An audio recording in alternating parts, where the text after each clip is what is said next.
Roland Martin's doing this every day. Oh, no punching! Thank you, Roland Martin, for always giving voice to the issues. Look for Roland Martin in the whirlwind, to quote Marcus Garvey again. The video looks phenomenal, so I'm really excited to see it on my big screen. Support this man, Black Media. He makes sure that our stories are told. See, this difference between Black Star Network and Black-owned media and something like CNN. I got to defer to the brilliance of Dr. Carr and to the brilliance of the Black Star Network. I am rolling with Roland all the way. Honored to be on a show that you own. A black man owns the show. Folks, Black Star Network is here. I'm real revolutionary right now. Wow, Roland was amazing on there. Stay black. I love y'all. I can't commend you enough about this platform that you've created for us to be able to share who we are, what we're doing in the world, and the impact that we're having. Let's be smart. Bring your eyeballs home. You can't be Black-owned media and be scared. You dig?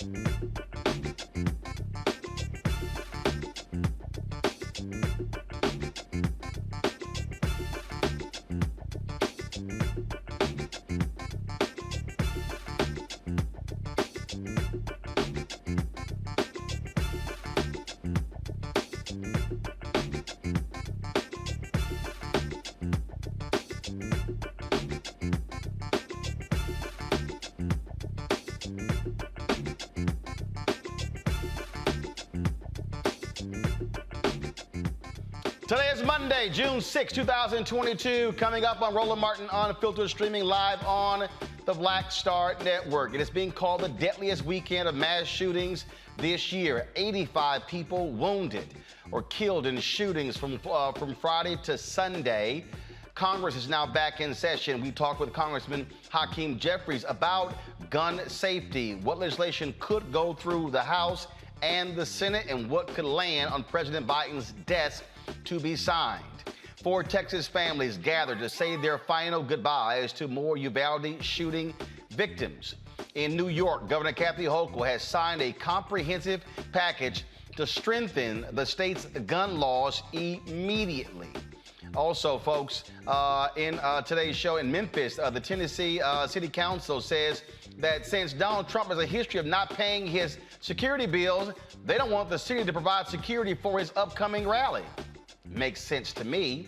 And also, in a Roland Martin Unfiltered exclusive, I'll be talking to the sister who went viral. She was a canvasser for Texas Governor Greg Abbott. Well, when a guy told her she wasn't going to vote for him and she just bust out laughing, they fired her. Now she wants to work for Beto O'Rourke to make him the next governor of Texas. We will talk with her.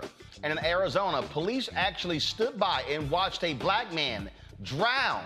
Despite his pleas for help, those cops are now on administrative leave. It is time to bring the funk on Roland Martin Unfiltered on the Black Star Network. Let's go. He's got it. Whatever the biz, he's on it. Whatever it is, he's got the scoop, the fact, the find. And when it breaks, he's right on time and it's rolling. Best believe he's knowing. Putting it down from sports to news to politics. With entertainment just for kicks, he's rolling. It's on go, roll, roll, y'all. It's Roland Martin, yeah. Rolling with Roland now. He's funky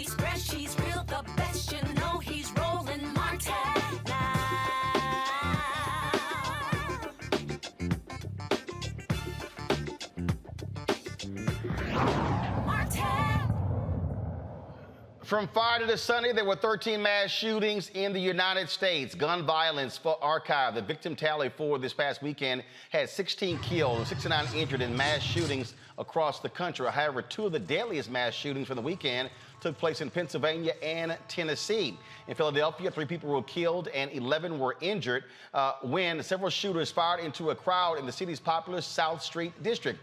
Hundreds of people were in the area when the shooting happened shortly before midnight late Saturday. Police say an officer fired at one of the shooters, but it's not clear if the suspect was hit. Today, Philadelphia Attorney General Larry Krasner, Philadelphia District Attorney Larry Krasner sent a clear message to lawmakers that they're not getting the job done when it comes to passing gun legislation. We have come to the point where any legislator who is accepting donations directly or indirectly from the gun lobby, any legislator who has a high rating with the National Rifle Association, any legislator who is not willing to put the lives of innocent bystanders, of women and children and young adults above their political future belongs out of office. In Tennessee, 3 people were killed in a nightclub shooting early Sunday. That took place in Chattanooga. 14 were hurt. Some were hit by stray bullets and others by vehicles speeding away from the scene. Police believe multiple shooters were involved. No suspects are in custody. Authorities believe the shooting was an isolated incident targeting one or more of the victims. Now, according to the Gun Violence Archive, there have been 246 mass shootings this year. Now, today, more funerals took place in Uvalde, Texas, of course, where, folks are still reeling from that mass shooting where 19 children were killed, including 2 adults. 4 of those funerals took place when it came to students. Today, 9-year-old Ellie Amaya Garcia was laid to rest around friends and family. Over the weekend, the families of Makina Lee, also Fernandez, Torres, and Alitha Ramirez said their final goodbyes. In an exclusive interview with CBS, a parent of 2 students who attended the elementary school spoke about her daring attempt to rescue her children after she saw Uvalde officers standing around at the scene. U.S. Marshals started coming toward my car saying that I wasn't allowed to be parked there. And he said, well, we're going to have to arrest you because you're being very uncooperative. I said, well, you're going to have to arrest me because I'm going in there, and I'm telling you right now, I don't see none of y'all in there. Y'all are standing with snipers, and y'all are far away. If y'all don't go in there, I'm going in there. Immediately they uncuffed me. I jumped that first gate fence, and once I jumped it, I went to my son's class, and I knocked on the door, and I remember the teacher saying, I'm like, hey, they're already boach cutting the fence to get me. She's like, you think we have time to get out? I said, y'all have time. I'm going to run for my other son. Once she's yelling and I'm being cooperative, and I'm like, well, y'all aren't doing what are y'all doing? Y'all ain't doing y'all need to be in here. Give me your vest. Somebody give me a vest, something. I started paying attention to how far the shots were being, so that I knew the shooter was all the way still by my first son's class. So when I went to my second son's door, the teacher didn't want to open the door for me. So that's when they started escorting me out. And as I see that they're opening my son's door, I go run for my son, and I get him with, I don't know, I was just thinking that they could have saved many more lives. They could have gone into that classroom and maybe 2 or 3 would have been gone, but they could have saved the whole class. They could have done something. Gone through the window, sniped them through the window. I mean, something, but nothing was being done. If anything, they were being more aggressive on us parents that were willing to go in there. And like I told one of the officers, I don't need you to protect me. Get away from me. I don't need your protection. If anything, I need you to go in there with me to go protect my kids. And if anything, they were being more aggressive on us. They were more pertaining on keeping us back than getting into that school. Earlier today, I talked with Congressman Hakeem Jeffries, chair of the Democratic caucus, about gun legislation and what Democrats are going to do to address the issue. All right, Congressman Hakeem Jeffries, let's get right into it. Congress is coming back after a break, Memorial Day break, and so much of the nation's attention focused on mass shootings in Buffalo, in Uvalde. We now have so many other places as well. Is this the moment? Is this the moment where Democrats can really go with the polling data and do something about guns in America? Well, great to be with you, Roland. Appreciate you having me on. We, on the House side, are certainly going to act with the fierce urgency of now. We have moved a package of anti-gun violence prevention bills that will be moving this week. We passed those bills out of the House Judiciary Committee last week. The American people, as you've indicated, clearly want to see action. We have in this country 4% of the world's population, but more than 40% of the world's guns. That means there are more than 400 million guns, it is estimated, circulating throughout America. Many of those far too easily can fall in the hands of individuals who will commit carnage, as we've seen in Uvalde, in Buffalo, most recently in Philadelphia, in Tulsa, and it's unacceptable.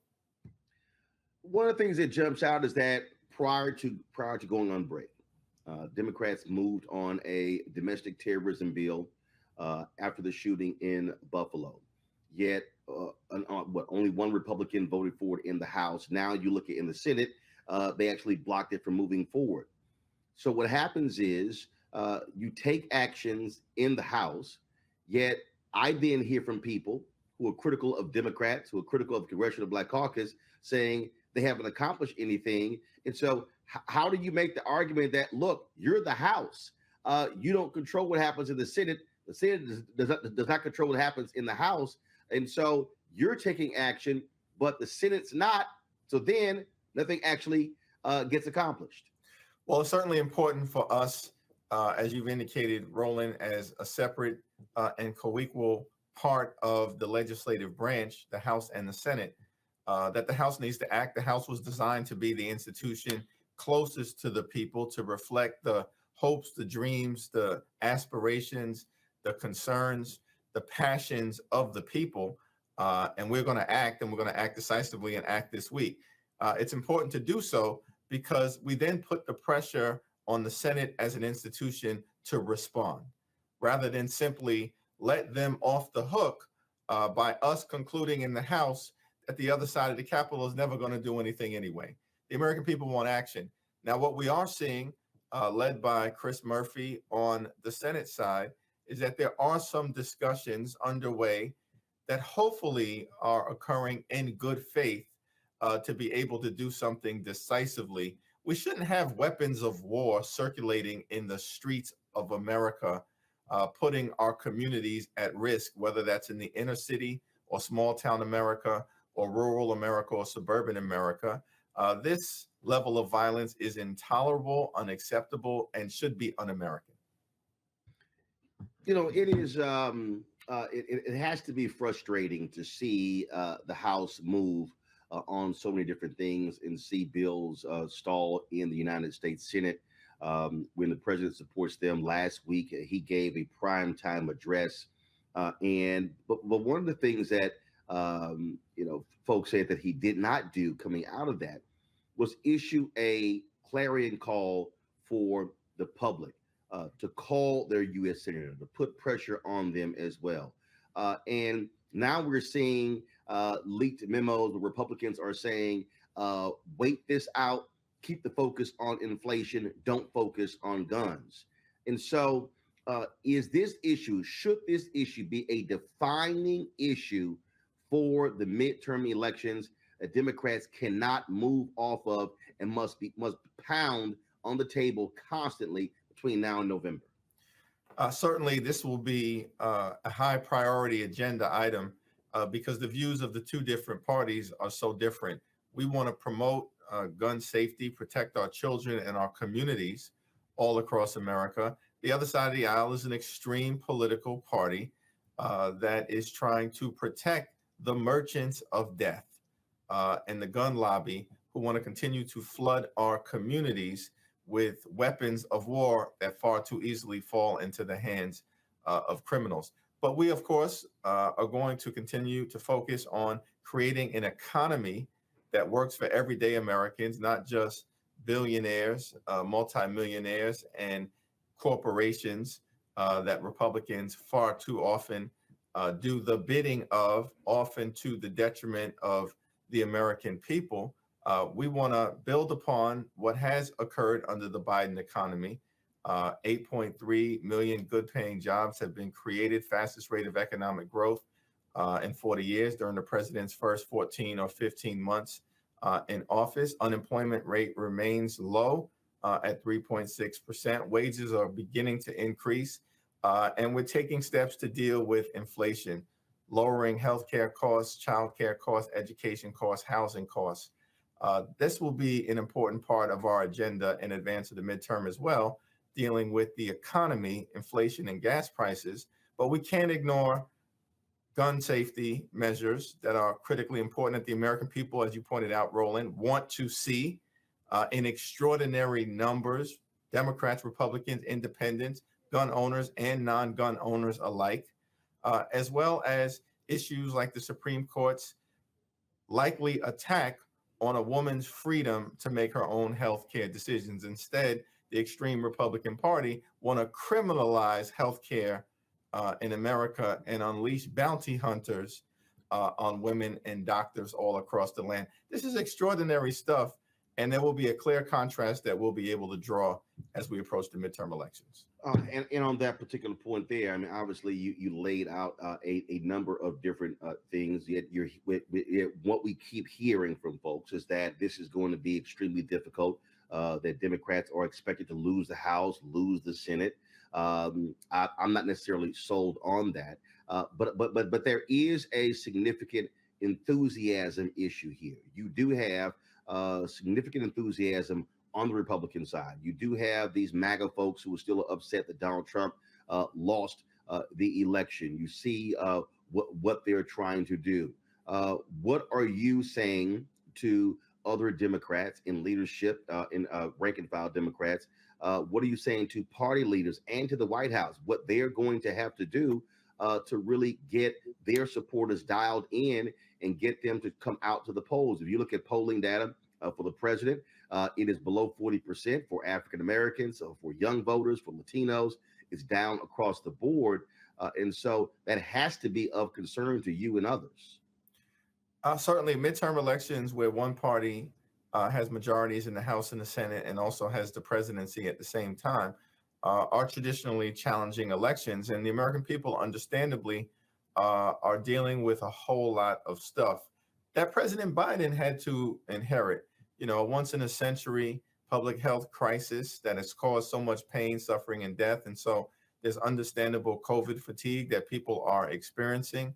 A sluggish economy that was on the brink of collapse. Thankful for the American Rescue Plan, where we were able to step in and turn the economy around, put shots in arms, money in pockets, kids back in school, and save a whole lot of folks from falling into a dangerous situation had we lapsed into another great recession.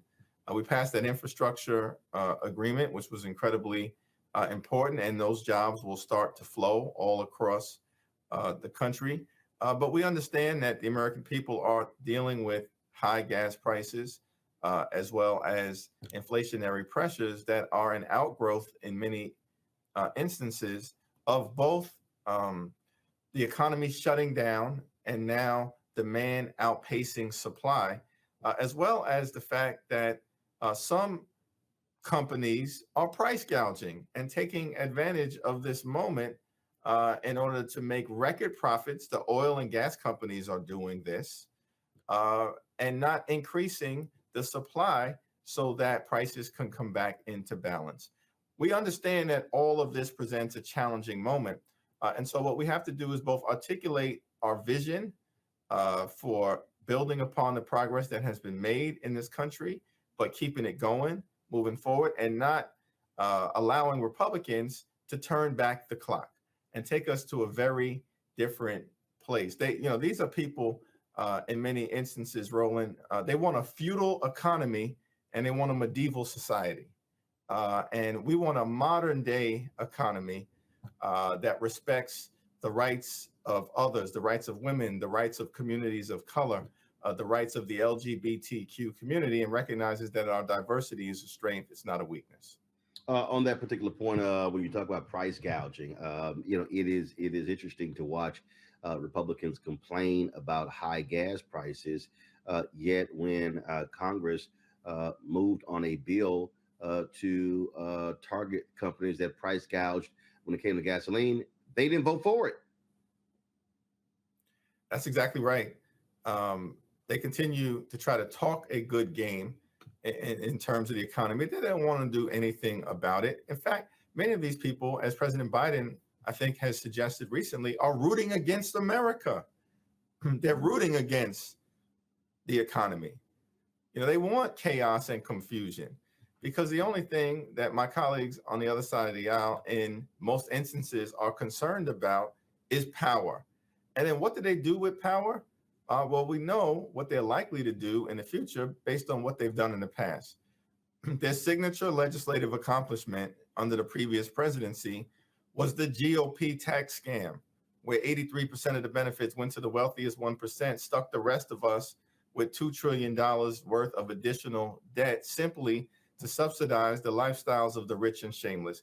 That's what they did. We passed the American Rescue Plan.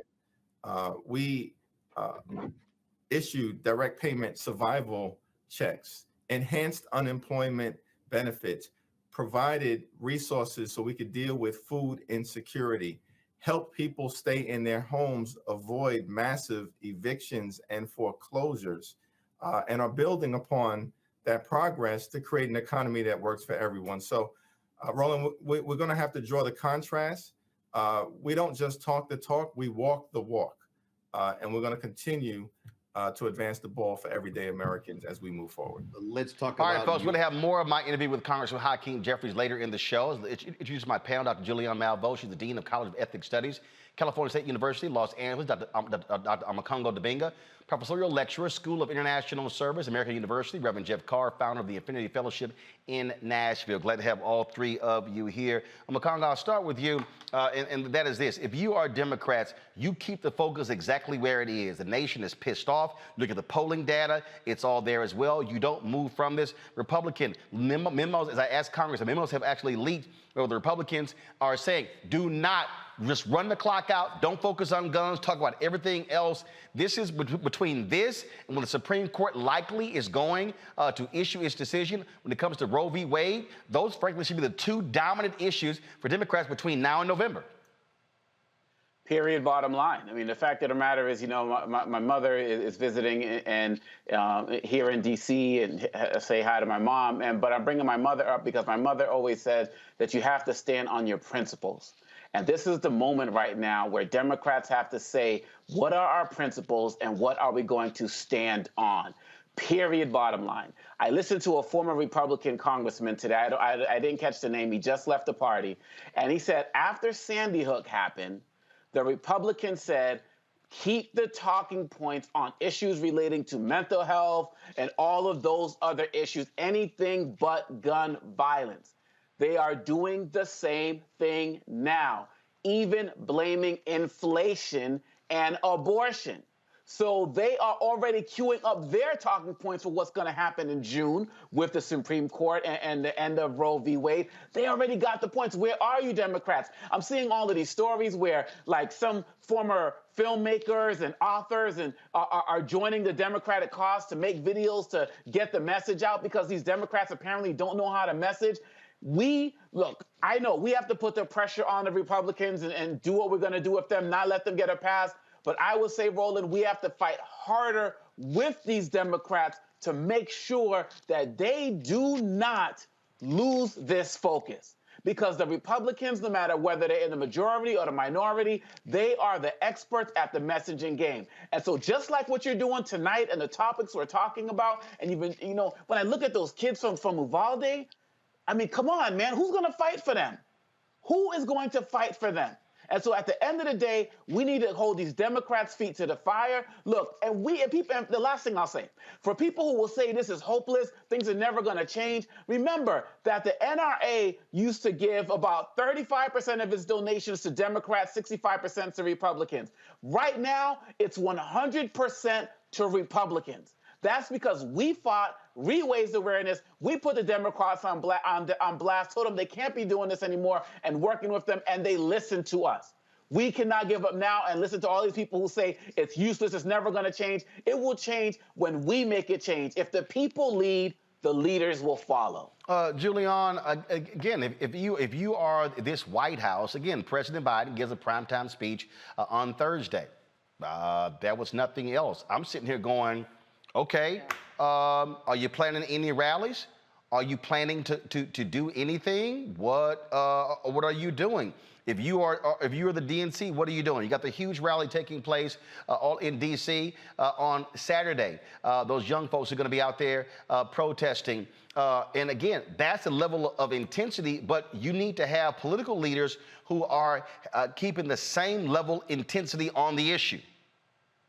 Roland, I first of all bring you greetings. I spent the weekend in Buffalo, where, of course, I was with the Black Lives Matter team, who was comforting and dealing with organizing some of the survivors and their families behind what happened on May 14th.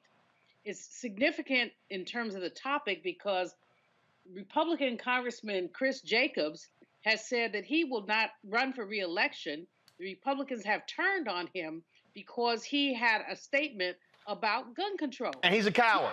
He's a flat coward, because what he said is, I didn't want to have an intra-party fight. I'm like, what the hell else should be fighting on? He's a coward. At least go, if you're going to lose, go down fighting for convictions. No, he punked out, was like, oh, I'm not going to run. That's right. I agree with you fully, but it's also the talk of the town in Buffalo about the fact that nobody has the courage to stand up to these gun people. The other thing I have to tell you, first of all, you have a huge shoemongers fan club in Buffalo. Every person I read, I see you on Rolling. So just know that folks in Buffalo love you. But you could feel the pain, literally the pain coming off the sidewalks when you saw all the flowers around that top store. And you have to ask a question from an economic perspective. Why is there one store in a whole community that has more than 100,000 people in it? What kind of monopoly, my favorite word, predatory capitalism, is going on there? But beyond that, we have to really push these people to the limit. This is so ridiculous, Roland. You know it, I know it, Jeff knows it, Omakongo knows it. This is absurdity.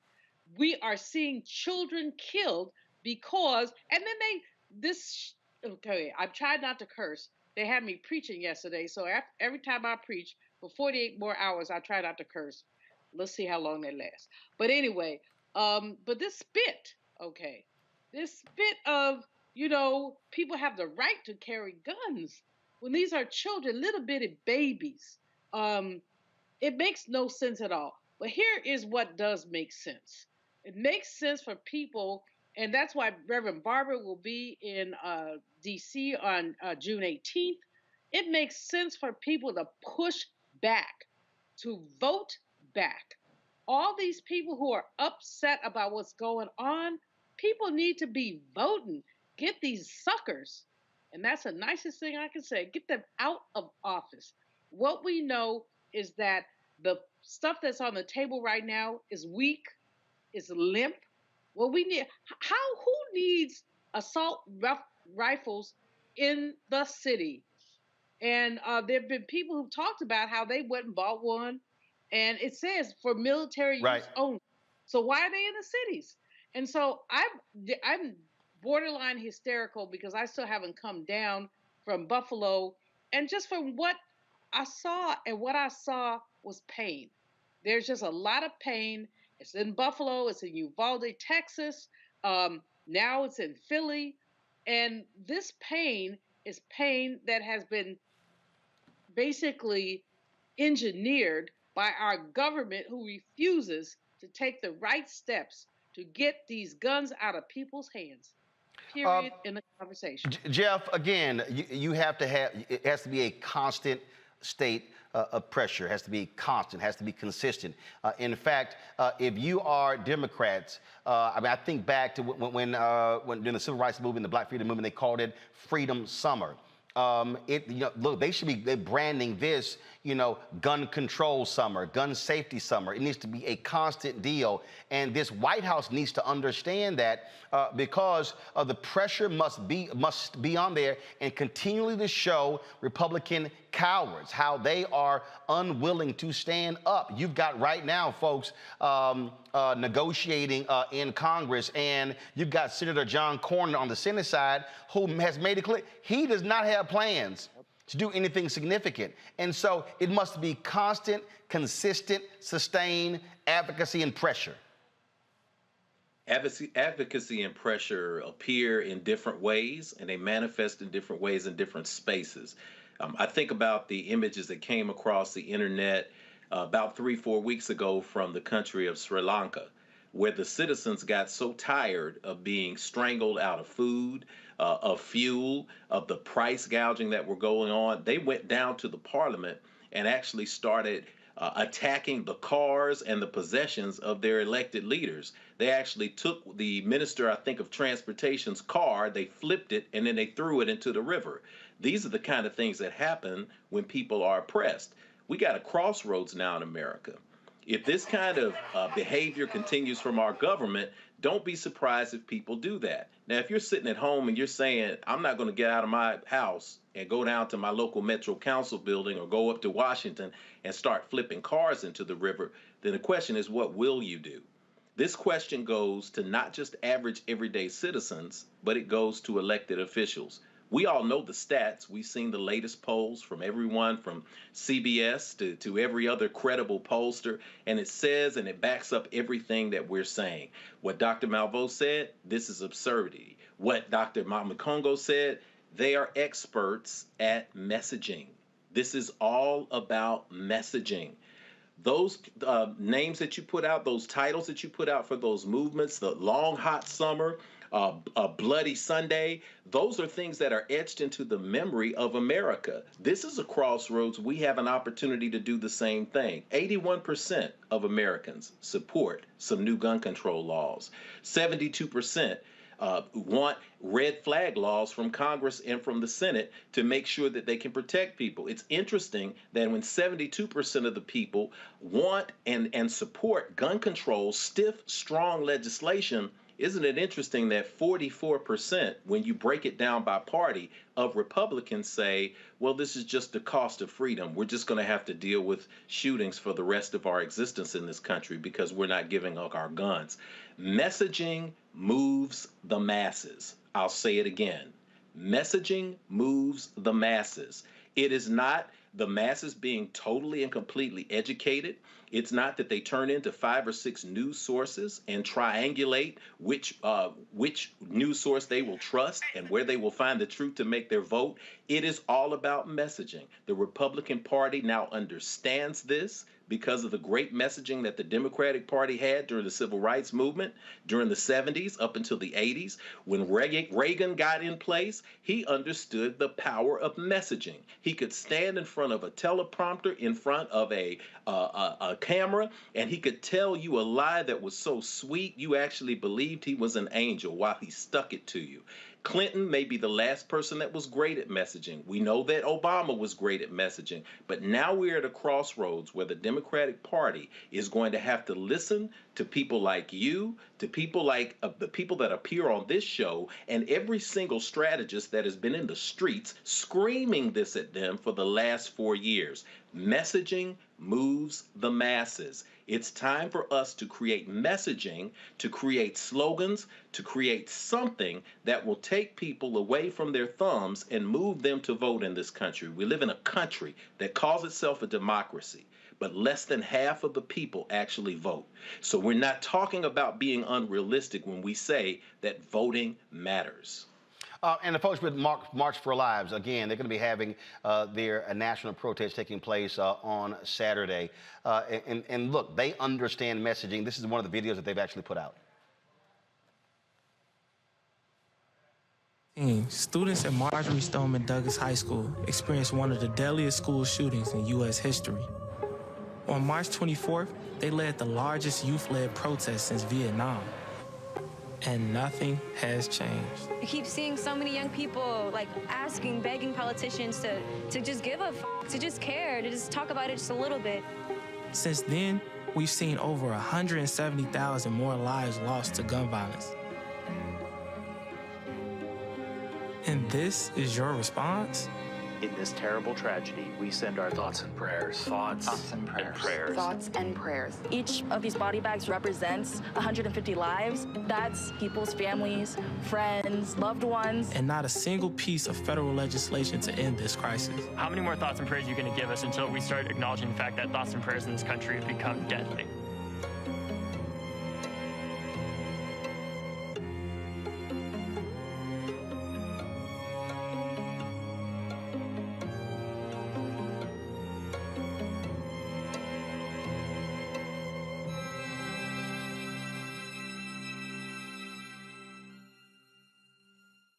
That's the kind of thing that we should be seeing. That's the sort of messaging that should be taking place.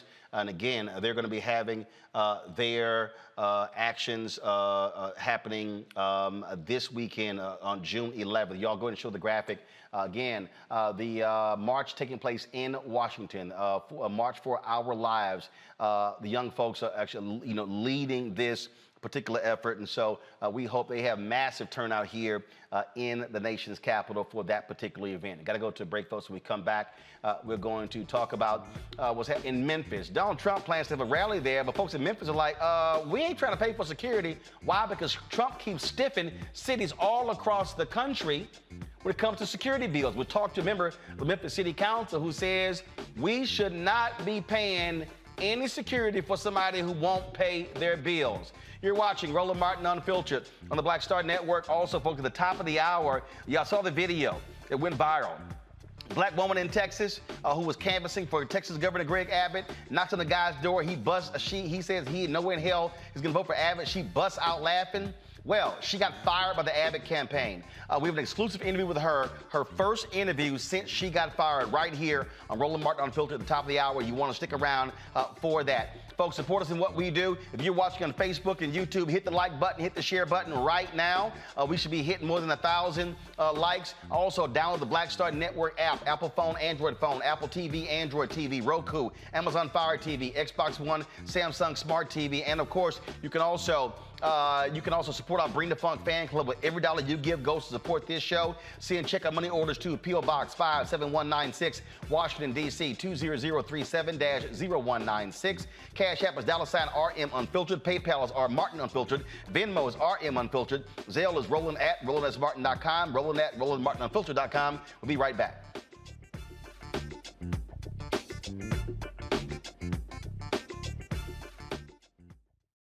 We welcome you to the launch of the Mass Poor People's Low Wage Assembly and Moral March on Washington, D.C., June 18, 2022. We are a new, unsettling force, and we are powerful. A new, unsettling force, and we are here. We're rising up to demonstrate the compelling power that we, poor and low-income people, have to reconstruct society from the bottom up. And we need to do it with the loudest voices possible, the biggest actions possible. Because we know that there is no scarcity in this land. The only scarcity is the moral will to do what's right. Hold on, just a little while longer. We are those with sub-minimum wage jobs who can't afford sky-high rent. People with disabilities are the fastest growing minority group. It's crazy to me that in 2021, it's still legal for workplaces to pay a sub-minimum wage to people with disabilities. There are still so much trial and tribulations that we go through as Indigenous people. We can't get a decent wage to sustain ourselves, nor can we get adequate housing. Veterans across this nation say enough is enough. We can't pat essential workers on the back on one day and then cut their health care the next day. Health is a political choice. What more do I need to do to prove that my voice is just as valuable as anyone else's? there are still forces in denial that would try to slow walk our transition to a clean economy and a just future for us all. We have an immoral system run by immoral people. But together we walk and we fight. It's time for a change. Reconstruyamos esta gran nación. See, we are people of resilience as we fight these interlocking injustices together. When we work together, mobilize together, and rise together, we become a voice for the voiceless, and we become an agent of change in a time where great change is needed. We need the third Reconstruction to ensure that deaf people, people with disabilities, and all people can have the right to live and to thrive. We know what they are doing, but the question is, what are we going to do? Reconstruction begins when we change our mentality and say it's time for you to get your foot off of my neck. Justice is coming soon.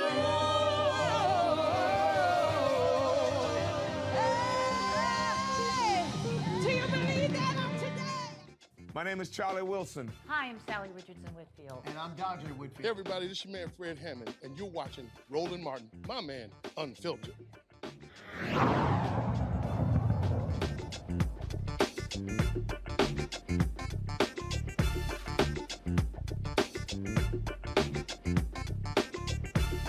We all know Donald Trump has a history of not paying his bills. Even before he became president, he screwed small businesses all of the time. Even after he got into the White House, he would have these rallies around the country, and cities would be incurring $200,000 and $300,000 and $400,000 and $500,000 in security costs, and he wouldn't pay the bills.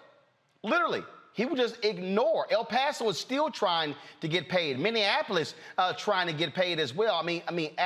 Again, rally after rally. Now he's going to be going to Memphis, and so the Memphis City Council's members of there are saying, why in the hell should we be footing the bill for somebody who does not want to pay their bills? And so a resolution is being presented before the City Council to say that Memphis should not provide security for this event. And so joining us right now is a member of the City Council discussing the Martavius Jones. He joins us right now from Memphis. Glad to have you on the show, Councilman. Look, the record is clear. They don't pay their bills. Mr. Martin, that's the bottom line here, and that was the motivation behind it. To be honest with you, I cannot take credit for coming up with the idea. I received a phone call from a constituent that essentially expressed his opinion that we shouldn't do this. And I articulated this to one of the research analysts that works with me directly at the City Council office. And she communicated with a research analyst that works with my colleague, Mr. J.B. Smiley. And that's how we talked about this, because Mr. Smiley, who's a candidate for governor, on his Twitter page, he made mention about Trump coming to Memphis. And Memphis is really not a Trump town. We have 95 counties here in Tennessee, and Shelby County, in which Memphis resides, is the most solidly blue county in this entire state. This is not a city. If anyone was coming, whether it's a former president or not, we still would expect them to pay their bills. But here's the deal, though. To me, look, I totally understand this is not a blue place, but it comes down to green. That's what it comes down to. Now, look, if they have a history of having rallies and paying their security bills, guess what? You know what? So be it. And so, fine, go ahead and have it. But, folks, if y'all just go to my iPad, please. This is a story that is from 2021. You see right there, Trump owes cities nearly $2 million from rallies dating back to 2016, and multiple mayors tell CTV News they were never reimbursed a dime. So this ain't blue, this ain't red, this is green. That's the reality that we're facing, Mr. Martin. He has a track record, as you talked about earlier, of stiffing contractors, stiffing small business owners. And the people that I represent in Memphis, they work entirely too hard for us to be frivolously providing security to a person who clearly does not pay their obligation and who is on the record in numerous cities of not paying for the security that's been provided. And look at the numbers. Wildwood, New Jersey, $32,000. Albuquerque, New Mexico, $211,175 for rally dating back to 2019. Spokane, Washington, $65,124 from 2016. I mean, it goes Mesa, Arizona, okay, $64,000. I mean, you sit here and you go on and look at these numbers.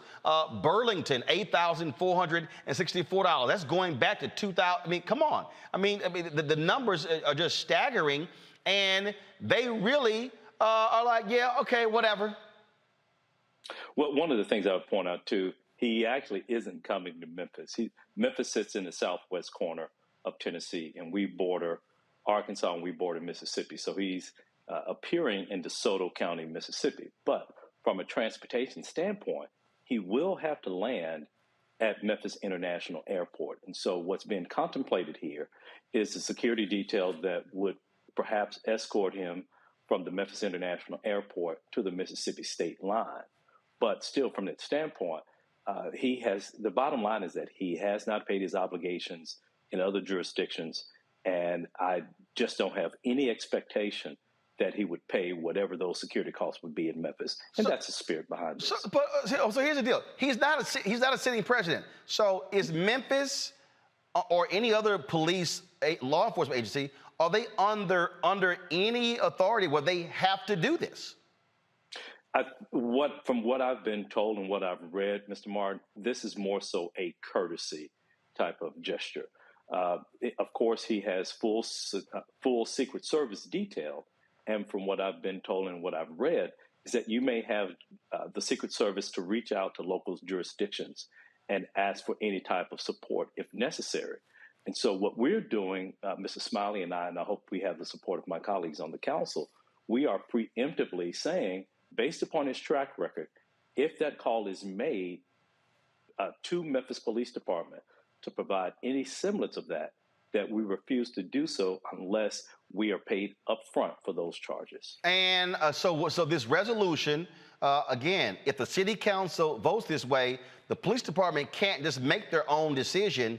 And let's say there are some Memphis police officers who say, well, we like the guy, we'll do it free of charge. Are y'all also going to say you can't use Memphis city equipment?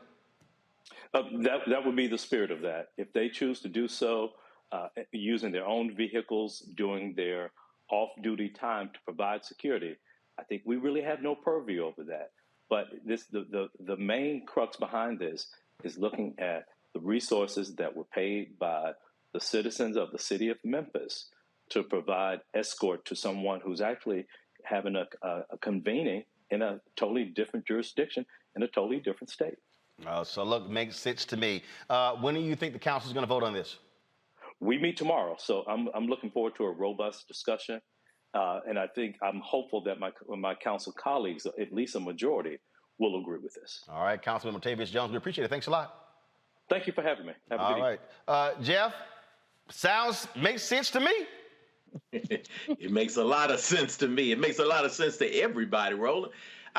We talk about a common courtesy, especially extending courtesy to the former president of the United States. I think about the courtesies that are not extended to the average citizen. Don't pay your credit card bill and see if they will extend you the courtesy of giving you another credit card. Get evicted and see if you will be extended the courtesy to re-register with that landlord and move back in. Go down to the little hole-in-the-wall club that I go down and line dance at with my wife on Friday nights during happy hour. And I guarantee you, if we try to walk out on that tab just from that night, the 6'4" brothers who guard the door would follow my car and make sure that I paid my bill, and I would not be allowed back into the space again. So with $2 billion in debt, he's a bad investment. Memphis, which is a blue city, an overwhelmingly blue city, which is a predominantly black city, is well within its rights to just extend the courtesy that any debtor would extend to any average citizen. If you don't pay your bills, brother, you can't come back to this place. it's interesting to see how the county and city governments in Memphis will work, because as in other cities in the South, there's also a county government in addition to city government, and those are usually set up along racial lines. So kudos to the city of Memphis for taking a stand here and for putting this on blast in the way they have, because any average person would not be extended this courtesy. It's very easy, Julian, to go to Memphis being a Democratic city, being a blue city. No, this is about money. This fool ain't paid red cities. So this is about money. If you ain't paid your bills, you tell them, move the hell on. Go somewhere else. More than that, the average taxpayer is picking up the tab for this softlaw who does not pay his bills. This is a combination of arrogance and caucasity that Mr. Trump has exhibited throughout his public life. He doesn't pay his contractors. He doesn't pay his workers. I mean, he doesn't pay his prostitutes. He doesn't pay anybody. And he thinks he can get away with it. And his chickens have been coming home to roost. So, I mean, he has security. Let his security take care of him. But the citizens of Memphis certainly should not, nor should the citizens of Tennessee, whether they're red or blue. The fact is that this man steals. He steals just like a shoplifter in a convenience store. He steals because he can and because no one is checking him. And so I applaud the brother you had on earlier, the brother from the city council who said, nah, we ain't doing this. And there should be more who say we ain't doing this because he owes so many people. But his life is owing. I mean, he's been owing since he was born. And so what we need to know and understand about this rancid man is that he is arrogant and he simmers in the caucasity, the whiteness of I don't have to pay. Hell no. That is, look, I'm a Congo. I'm like, man, move the hell on. Move the hell on. I ain't got no, and then I saw some story where they were like, we pay our obligations. No, you don't. No, you don't. And so I'm with Memphis. Send the money in advance. Send the money in advance. PayPal, Venmo, Cash App, however you want it. The direct deposit, I don't care. Send the money in advance. Most definitely, man. I remember a story when he was running in 2016, and there was a father who had like his daughter in like a little dance troupe or something, and they performed at one of his events, and they didn't get paid. I mean, the guy is a hustler, period, bottom line. And we talk about the money that these cities are trying to get back from him, but these cities are expending more money in courts and other legal battles just trying to recoup the money that's already owed. So it's like a continual process of screwing these places over. And what the councilman was talking about relating to law enforcement, if law enforcement people haven't realized by now that this man and this Republican Party, from the insurrection to everything else, they don't give a damn about law enforcement in any way, shape, or form. If they don't get that by now and are still going to offer him some form of protection, they should lose their jobs. I mean, because they are never going to get it. These guys don't care anything about law and order. This guy doesn't care anything about paying his debts. And as far as I'm concerned, he need to do something like Uber or something to get through Memphis because, you got to have the card attached and that money got to go through before they even pick you up. So that's how I see it. Hey, I say go ahead and cue that ideal song. Get the hell on, get gone. Yes, sir. To me, that's what you cue. All right, y'all, got to go to a break. We come back, we'll talk about some Arizona cops on leave. They stood around and watched a black man drown and said, we ain't going in to save you, causing outrage all across the country. Also, a black woman was a canvasser for Texas Governor Greg Abbott. Well, she was going door to door. Well, she went to one door, and this guy answered the door, and he was like, hell no, I ain't voting for him. And she just bust out laughing. Well, the guy put the video out. It went viral. They fired her.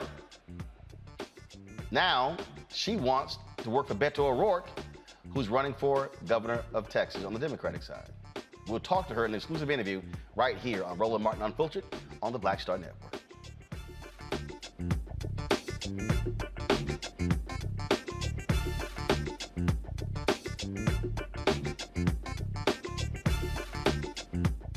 On the next A Balanced Life with Dr. Jackie, we're talking all things mental health and how helping others can help you. We all have moments where we have struggles, and on this week's show, our guests demonstrate how helping others can also help you. Why you should never stop giving and serving others on A Balanced Life here on Black Star Network. I'm Dr. Greg Carr, and coming up on The Next Black Table, we're speaking with Dr. Lucius T. Outlaw Jr., master teacher and philosopher.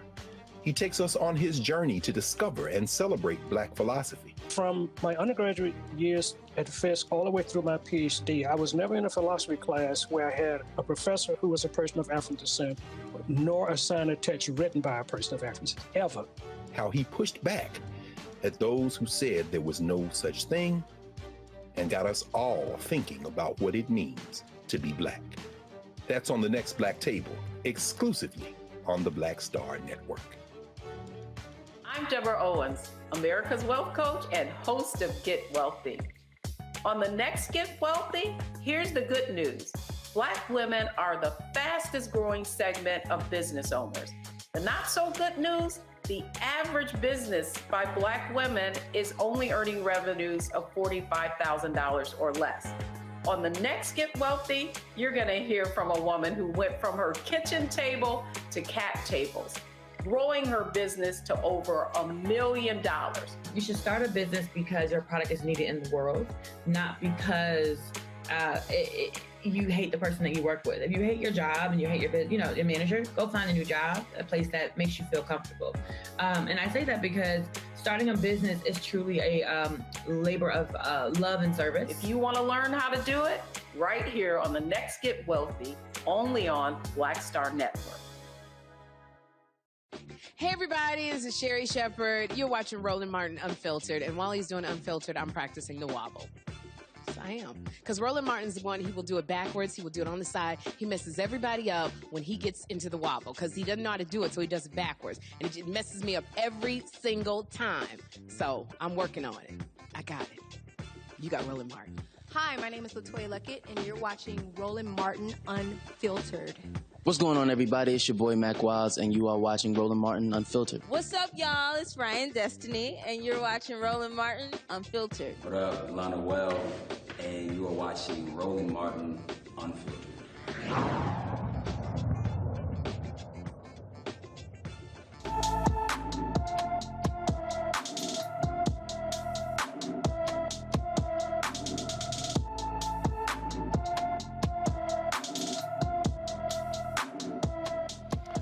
Police in East Point, Georgia want help finding 38-year-old Byron J. Roden. On June 2nd, he was last seen on a MARTA bus in Atlanta wearing a multicolored polo shirt, khaki shorts, and multicolored Versace gym shoes.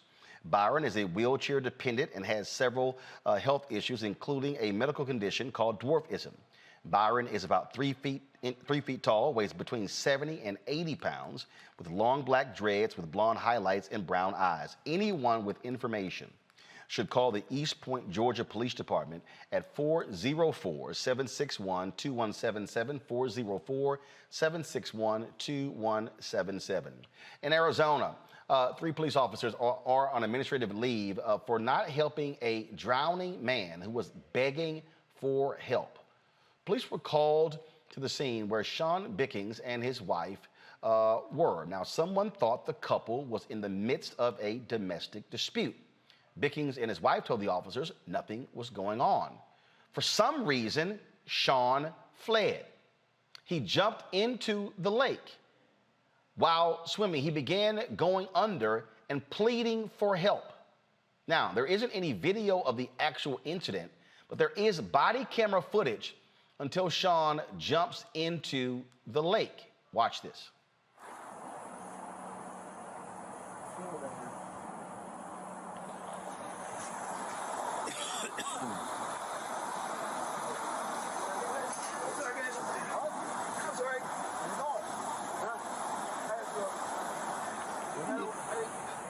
What are you doing, my friend?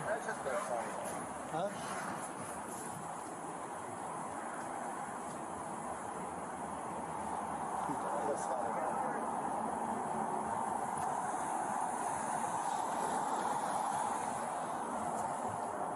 What are you doing? I gotta go for a swim. Right? I'm free to go, right? You can't swim in the lake, man. I'm free to go, right? You're not allowed to swim in the lake.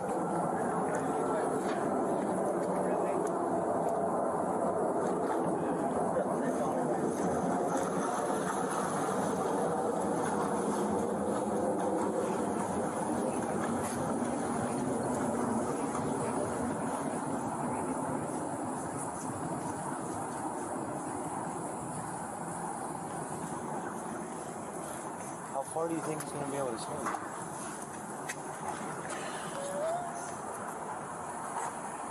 You gotta keep an eye. Yeah. Well, you guys got to stay here in case he gets out. I'll get that to get here with the boat. All right.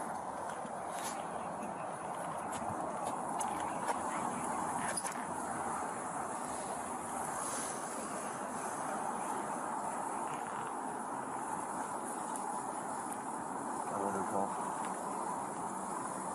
I'm gonna go over on the bridge. Pipeball 12, the subject at Pipeball 11 was running, was jumped in the lake and was trying to swim away.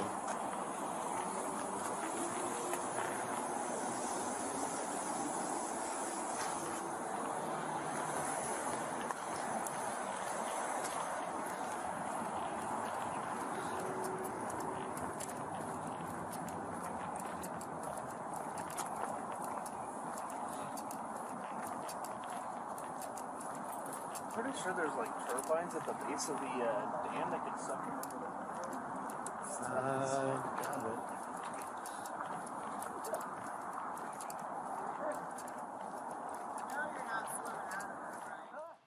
Now, folks, police released a written transcript of the audio where Bickings repeatedly asked for help. You see right there, Officer 2, what's your plan right now? I'm going to drown. I'm going to drown. No, you're not. Officer, go at least go to the pylon and hold on. Victim, I'm drowning. Come back over to the pylon. I can't. Okay, I'm not jumping in after you. He then says, please help me, please, please, please. Folks, these cops literally did nothing. Now, eventually, one cop tried to go get a boat to go after him. By that point, it was too late. Bickings was dead. See, this is the thing we're always talking about, Omakongo, Jeff, and Julian. Afraid when the cops show up. And again, people go, Jeff, well, I don't understand, why don't you comply? It is, black people fear being killed by cops. What ends up happening here? He ends up dying. And in this case, I believe the cops should be, both of them should be accessories to murder. They should be accessories to manslaughter. I send a spiritual libation to Sean Bickings, to his family. He was homeless, unhoused. Again, the police showed up on the scene, as you see them there. As I read about this story, I had no idea that the lake was as large as it is. But when you look out and you see these waters roiling up under this bridge, it makes you say, how could someone sit and watch a person die? There has been precedent for circumstances and situations like this. Here in Nashville, Tennessee, an officer named Eric Mumal saw a woman attempt to commit suicide. He and another officer jumped into the lake after her. They were able to save her life, but Eric Mumal lost his life in the process. He was celebrated as a hero. To see these officers stand by and to be callous, to be cruel, to be criminal, and to be cavalier makes you understand why Brother Bickings jumped in the first place. Because you see police not as your friends, not as people who are going to protect and serve, but as people who may potentially take your life. And in this case, they inadvertently did the same thing.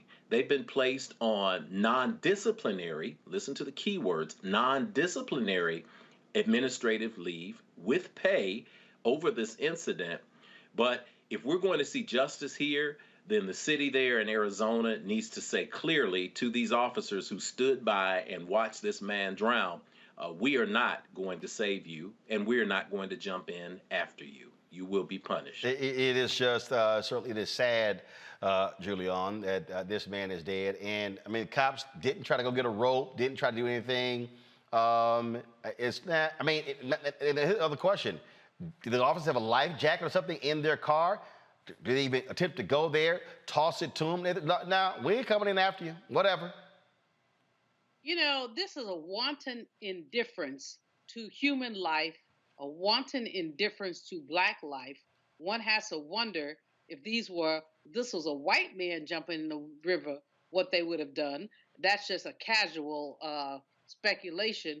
The greatest speculation is just what Reverend Jeff has said.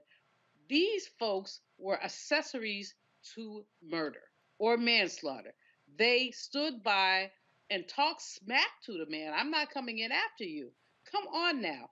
And what we also know is that the presence of so-called law enforcement officers for many Black people, and especially many Black men who follow the news, are afraid that an officer will shoot them or jack them up or do something to them. This is absurd. I'm almost speechless at the implications of this, but the bottom line is this. They should not be working. They should not draw another paycheck, and potentially they should be incarcerated for their role in this man's untimely death. I'm a Congo. You know, as I was reading the story, I was waiting to see something to the effect of, well, when they started looking up his background, they found that he was like wanted for murder or something like that. And you know that's not the case, because they would have put that story out as a reason why this man tried to flee. And so we're going off what Reverend Jeff said. If he was homeless, dealing with some issue of mental illness, possibly. They talk so much about wanting to do things to support people in the mental health community. Maybe he needed that type of assistance. I also read that as his wife was going hysterical watching him die, they threatened to arrest her. So you see a situation where they roll up on a couple. If the couple says they're fine, they should have left. And it should have never been a story. But we see situations where police may intervene in particular things and it ends up being escalated. And in too many instances, we end up losing our lives. And yes, this is not a situation where somebody is unarmed and being shot, but kind of going off of what Reverend Jeff was saying, their consequences are just the same. People are just comfortable watching Black life be wasted away, and they just don't care. Whatever reason this man went over, these men, I don't know if there was a female officer there as well, their job is to serve and protect, and they let this man down. I don't know who called based on what they saw, but once they said there was no problem, they should have just left about their business as opposed to looking for outstanding warrants and all of this other type of nonsense. And we've lost another Black life because of it. Indeed, indeed. All Hey, right. Roland, Yep. can I interject something real quick to this? Because this is important. One of the things that Omi Congo just mentioned, and it goes in the line with what we've been saying, is clear. The couple said there is no problem. Issue is over. The officers took it upon themselves to ask for their ID and try to run their IDs to see if there were outstanding warrants. That is the inciting incident. Let me tell you something else. If you put that video back up that we've been watching, I don't know if you can get to it quickly, but I'll tell you what happened to me when I was, and it was the other one I think that showed the officers with the brother on the front edge, but I was canoeing down the Harpeth River. And one thing that you learn to do when you're on the Harpeth River is you put your stuff that's valuable in a cooler. Why? Because a cooler floats. If you look at that shot from the other angle, to the left of the officer, when they're showing the brother sitting on the bench, there is a blue cooler next to a crutch that obviously belonged to that couple. If you see that right there to the left, that is a cooler. A cooler is also a flotation device. If any of y'all been to the country and hung out with some good old boys, you can throw that joker in the river and it'll float. The simple act of reaching to his right and throwing it over there into the water could have potentially saved his life. You didn't have to go to your car and get a rope. You could have thrown him the cooler. What it says is, I am not willing to throw you a life raft. I'm not willing to assist you with something that even belongs to you. I am willing to watch another human being perish. And that's the irony in all of this. It is. All right, folks, gonna go to break. We come back. Exclusive interview with the sister out of Texas who was a canvasser for Texas Governor Greg Abbott, doing her job, and guys responded, you know, when she knocked on his door, and she just naturally bust out laughing. Well, the humorless Abbott campaign fired her. She launched a GoFundMe page, joined Twitter because the video went viral. And we have an exclusive interview with her next, right here on Roland Martin Unfiltered. YouTube, hit the like button. Facebook, hit the like button and the share button. Folks, download the Black Star Network app, Apple phone, Android phone, Apple TV, Android TV, Roku, Amazon Fire TV, Xbox One, Samsung Smart TV. Also, join our Bring the Funk fan club, where you can, of course, support us in what we do. P.O. Box 57196, Washington, D.C. 20037-0196. See your checks and money orders. Of course, you can also support us via Cash App, $RM Unfiltered. PayPal is R Martin Unfiltered. Venmo is RM Unfiltered. Zelle is roland@rolandsmartin.com. roland@rolandmartinunfiltered.com. We'll be right back.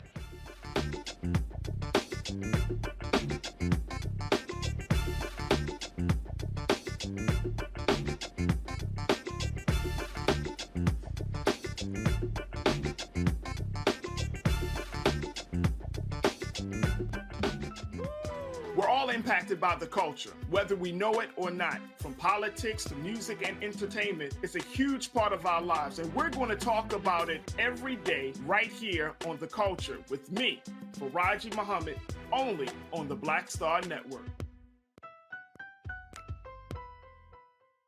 I'm Bill Duke. This is Diala Riddle, and you're watching Roland Martin Unfiltered. Stay woke.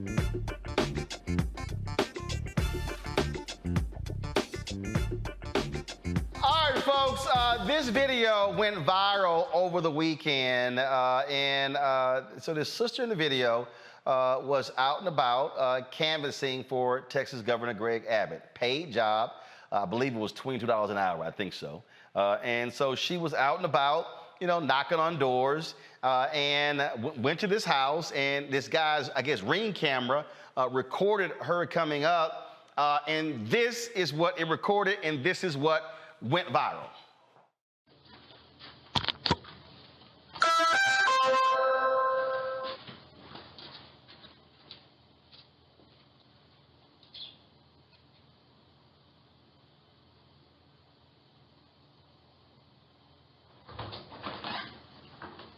Hi, are you Mr. Whitfield? Yes.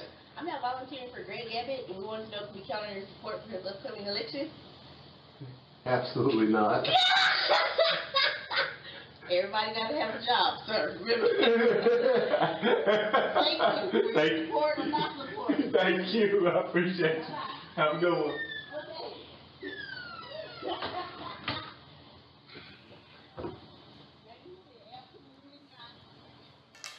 All right, y'all. So Monique Dawson was just doing her job, and she just bust out laughing. So this video went viral, went all over the place, and then the next day, Monique goes into the office, and they were like, they're looking for you.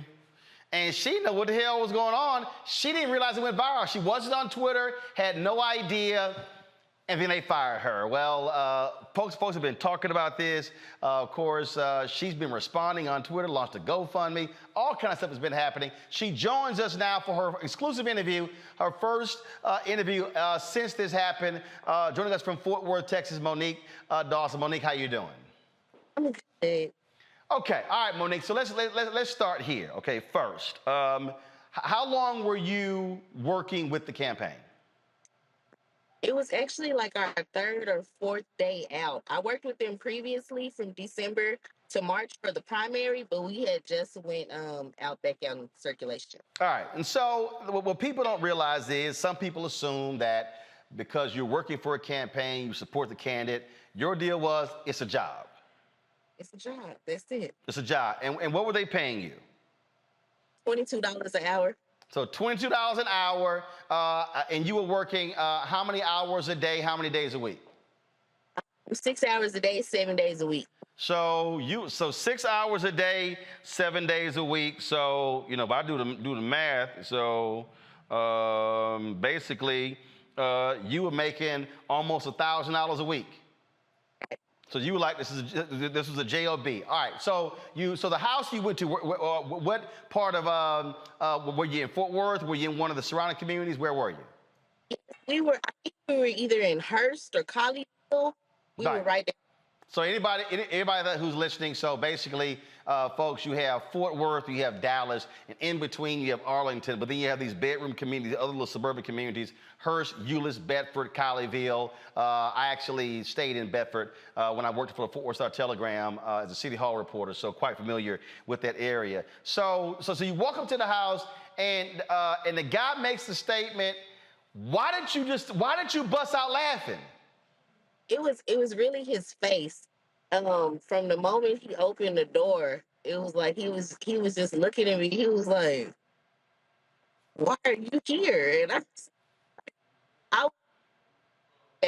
I was asking Kim the question or whatever. I had been laughing. So bottom line is you didn't bust out laughing at the idea of him like, hell no. So basically what he gave you was, hell no, I ain't vote for Greg Abbott, look. I thought he was going to say absolutely. It's when he threw the naughty in, like he threw me off. Y'all, roll the video again, all right? Roll the video again. Everybody got to have a job. No, roll it from the, guys, roll the video from the beginning. There you go.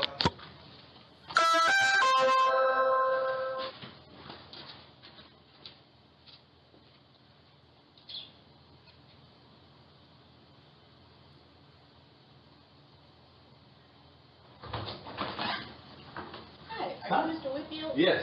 I'm not volunteering for Greg Abbott, and we wanted to know if we count on your support for his upcoming election. Absolutely not. Everybody got to have a job, sir. Remember. Thank you. Thank you. Support or not support. Thank you. I appreciate you. Have a good one. So you were like, look, everybody can have a job, you know, support whether or not you didn't diss Greg Abbott, anything along those lines. All right, so what happened the next day? Okay, so I showed up to work. I was out training, having a good day, getting a lot of surveys, whatnot. And all right, we're losing you a little bit there. So you said the next day you were going out, you were doing surveys, things along those lines.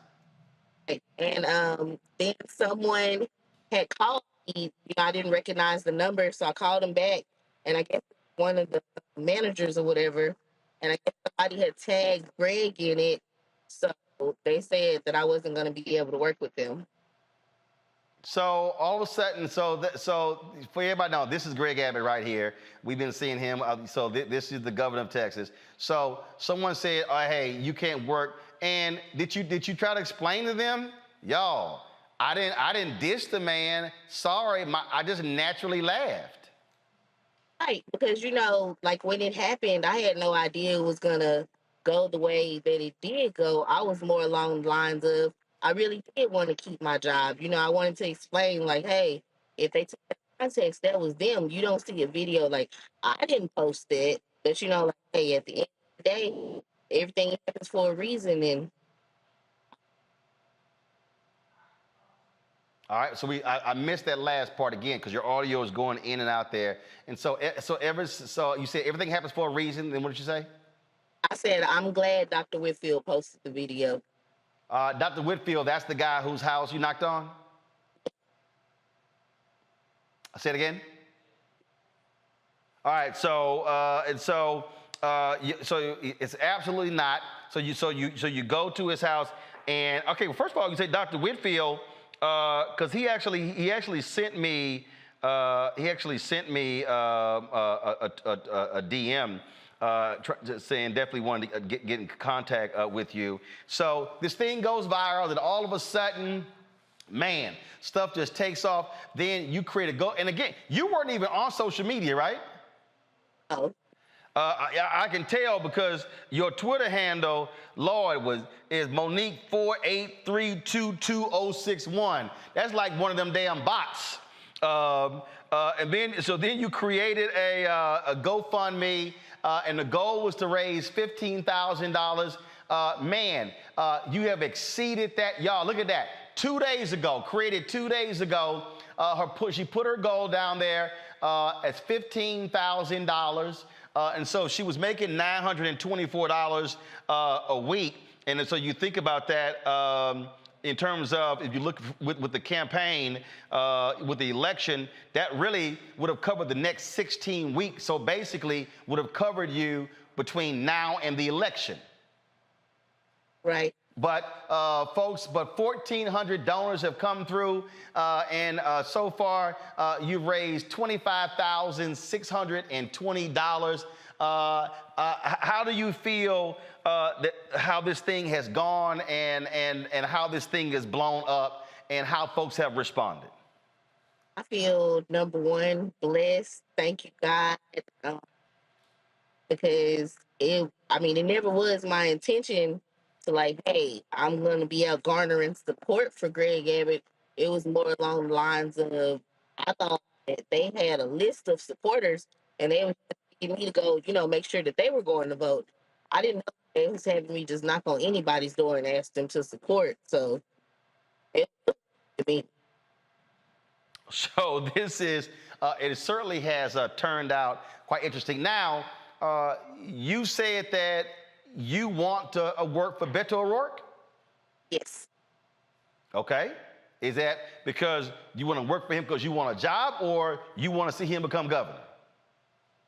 Both. Say it again? Both. All right. We still have some issues with the audio there.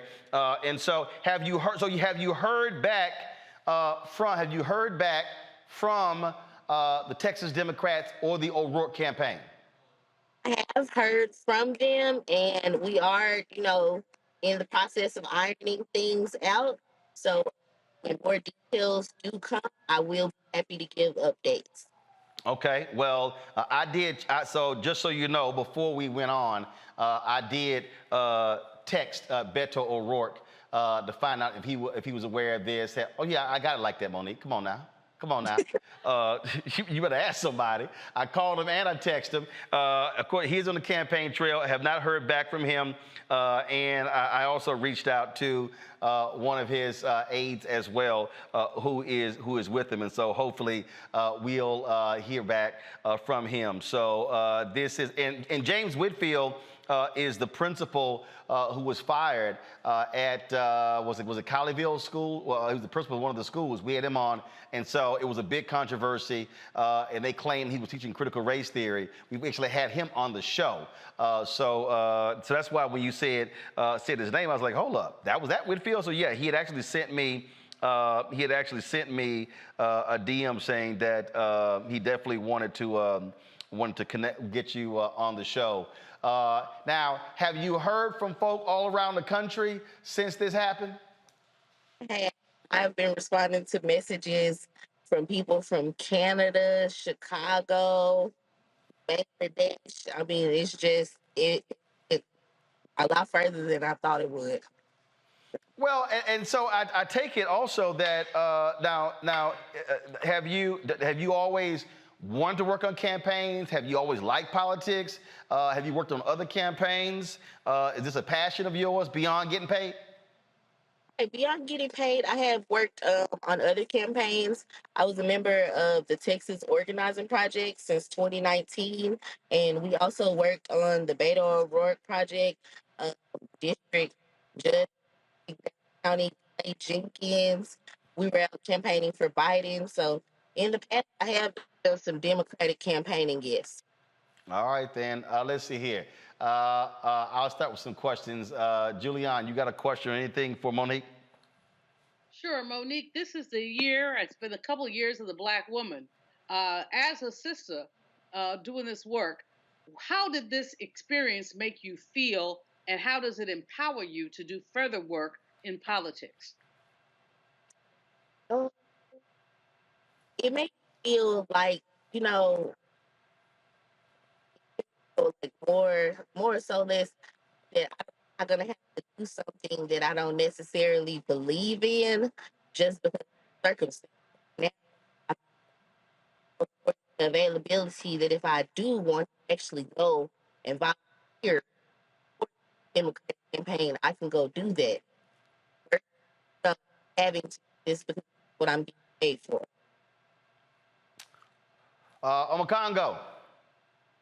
I think it's really amazing the way that the country and other countries and places like Canada have been embracing you. I'm wondering if you've received any backlash from people who are supporters of Abbott or the Republicans in general. I have somebody compared me to Hitler. You know, I went ahead and shut that down because that's nothing near the range of what I'm doing. Mm-hmm. But yeah, somebody was definitely comparing me to the person that worked the ovens for Hitler at the concentration camps. Wow, that's nuts. Wow. Jeff. He works for Abbott. I was like, oh, well. Jeff? Wow. Yes, sir. Yes, sister. Look, it's remarkable how, we always talk about, we judge people for the jobs that they take without even researching many of the employers that many people work for. I think many people would be out of a job, period, if they researched the policies of their own employers. What's next for you in terms of your own community activism and the work that you're doing as a canvasser outside of putting aside 24% of that GoFundMe for taxes so we don't see you get in trouble? Outside of that, I plan on continuing to spread the good word. I mean, if I do get the organizer job with Beto, fine. If I'm not, and All right, so you broke. Hold up, you broke up there. So let's go ahead and start again. You said if you don't get the job. yeah, if I don't get the job, then I'm still going to be doing some phone banking and some canvassing, and just hoping that Beto can capitalize off this viral moment because it's his time to shine. All right then. Now, I did have a question from one of our followers. Let's see here in the chat room. So Janae said, the real question, is she a registered Democrat? Clearly not. Abbott hired her. I am a registered Democrat. You're registered? If they hire you, they always give you the option like, hey, are you going to be comfortable doing this? And I just look at it like I'm a paid professional actor because I'm acting like I like this job. Wait, you said I'm a paid professional actor. I'm acting like I like this job. Like everybody. Hey, I'm not mad at you at all. Well, look, I certainly hope you hear from the Beto campaign. I had somebody sit here and say, why Roland got to let us know who he got in his phone number? This is real simple. If I can help facilitate Monique getting the job, why not? Hell, if you got the hookup, it's called a hookup. That's the whole damn point. Hello, world. Yeah. All right, then. Well, look, I'm glad folks that responded. You might want to raise the GoFundMe now to about $30,000. Go ahead and double it. But glad to see people have supported you. And so I'll ask you this here. So when non-campaign, what do you do, or what do you want to do? Non-campaign, I guess I'm going for my CDL. So your what? Going for my CDL. Like in the transportation industry. Your CDL, what's that? Like a truck driver. My brother has a trucking company, so we just help out with that. Oh, you want to be a truck driver? Oh, okay, all right. Well, go ahead then. So you're trying to get your truck driving license? Yes. Okay, all right then. And so I saw here someone said that you have 5 kids? Is that what someone said? That's true, yes. Okay, so you got 5 kids. Well, look, I'm glad folk responded. And again, if you look at the math, you were making $924 a week from them. And so the money that's come from the GoFundMe can actually, if I run that, it could last the next 27 weeks, almost half a year. So hopefully you can have that money. Hopefully the Beto folks, the Texas Democrats, will hire you, and then you can make this thing happen. Hopefully so. All right, then. Well, look, good luck. Certainly glad you joined us. And yeah, you never know when something is going to go viral. It had nothing to do with you, but it certainly took off on its own. Thank you. All Thank right. you. All right. We'll appreciate it. Thanks a bunch. Tell everybody what's up in Fort Party Worth. All right. Take care. All right, that is one. That's hilarious. When she's like, "Look, hey, I'm like a paid actor." That one there, I almost fell out on that one, Jeff. Oh yeah, that's a classic. And I think it's interesting because, let me say this. I'm so glad you're giving us a moment to unpack this because this is important. This is so important. Listen, I've been a political activist and actionist. I've worked, been a senior advisor to a mayoral campaign. In 2018, I ran for mayor in a special election. And in 2018, I led the defeat of a $9 billion transit plan that would have just crippled the city of Nashville. So I know about professional canvassers. I've hired them. My son is one of my secret weapon canvassers. Listen, canvassers canvass. And when she said she made $22 an hour, I'm like, hey, that's not bad because you can get canvassers from 15 to 25, and then you get poll workers. They get a C note in a day. This is what people do. There are people who are sign makers, and they make signs. I mean, African-American sign makers. They make signs for every Democratic candidate in the primary. They encourage extra Democrats to run because they want to make everybody sign. They run signs for the opposition, yard signs, street corner signs. They do radio ads for all sides because this is the business of politics. It has absolutely nothing often to do with what you believe and what jobs are available. So this sister was able to come in and say, listen, I'm a canvasser, I canvass. While I'm working on my CDL, this is what I do.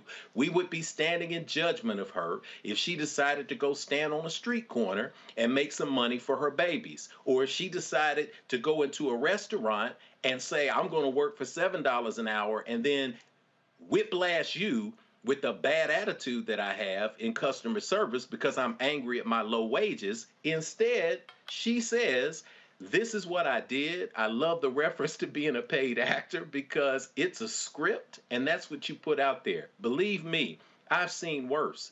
I've gotten, beep you buddy.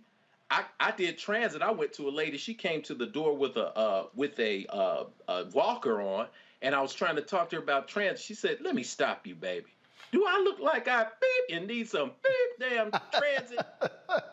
And I laughed harder. I said, my bad. And I laughed harder than that sister did.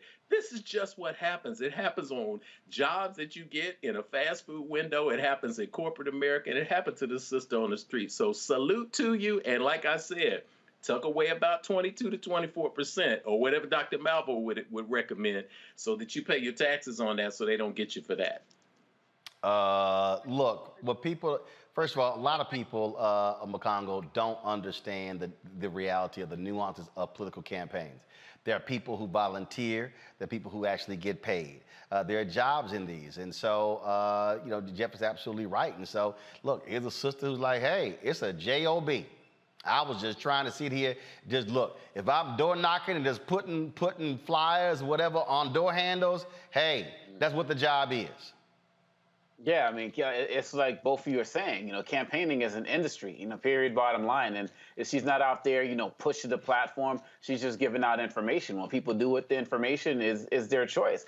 And I'm just happy to see that people are embracing her because I'm just tired of seeing so many things go viral for the wrong reasons. A cat scratching his behind or some of these other more violent moments that are happening. just seeing a sister out there. I'm glad you asked about the children because I saw that car seat. Supporting 5 kids in this economy with everything going on, people are doing their good deed and reaching out and helping the sister get to that next level and can hopefully springboard her into more work with the campaign that she wants to support because, to answer that social person who's following you, she is a registered Democrat. This is a win-win for everybody at the end of the day. And hopefully she'll move on and also get that trucker's license that she's looking for as well. Just seems like a positive sister doing the right thing. And I'm just glad that you gave her the attention she got and that other people have been embracing her like we all are right now. Well, Julian, when I saw this story, I was like, man, we got to get this sister on the show. I said, that video was just too funny.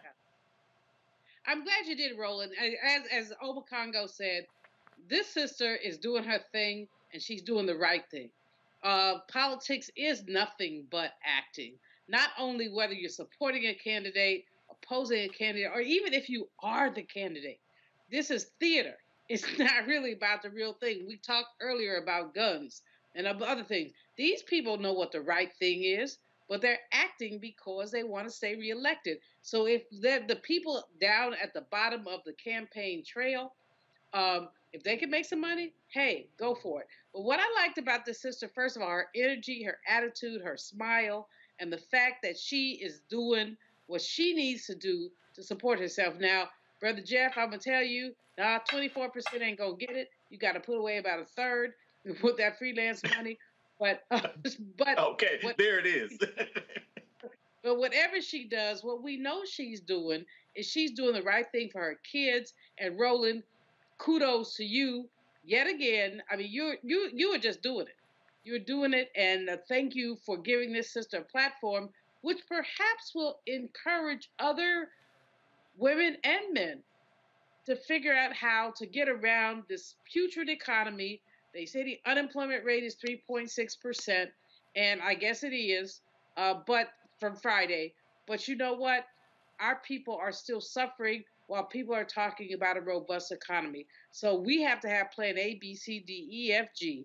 We have to have other ways to make money, to have multiple income streams, and kudos to her for doing that. I just wish we could all just meet her, hug her, and say, y'all, you go, girl. All right, folks, got to go to a break. We come back, a couple of breaking news stories, one out of Louisiana, one out of North Carolina, dealing with the shooting death of Andrew Brown Jr. We'll tell you about those two stories when we come back on Roland Martin Unfiltered on the Black Star Network, Facebook and YouTube. Hit that like button, hit that share button. We should be easily at more than 1,000. If you want to support us in what we do, please download our Black Star Network app. You can see all of our programming at any time, in real time. Download it on your Apple phone, Android phone, Apple TV, Android TV, Roku, Amazon Fire TV, Xbox One, Samsung Smart TV. And of course, you can also join our Bring the Funk fan club. Our goal is to get 20,000 of our fans contributing $50 a year, $4.19 a month, 13 cents a day. And of course, you can send check or money order to P.O. Box 57196, Washington, D.C. 20037-0196. The Cash App is $RM Unfiltered. PayPal is R Martin Unfiltered. Venmo is RM Unfiltered. Zelle is Roland at RolandSMartin.com. Roland at RolandMartinUnfiltered.com. We'll be right back. A powerful movement is rising across America. From the Mississippi Delta to the Apache Stronghold. From the homeless encampments of Washington State to the coal fields of Appalachia of West Virginia. We are the 140 million poor and low-wealth people in this country, and we are building the Poor People's Campaign, a national call for moral revival. On June 18th, ahead of this year's midterm elections, while the Congress is still in session, we will hold a mass poor people's and low-wage workers assembly and moral march on Washington to arrest the attention of the nation, to put a face and a voice on poverty and low wages in this country.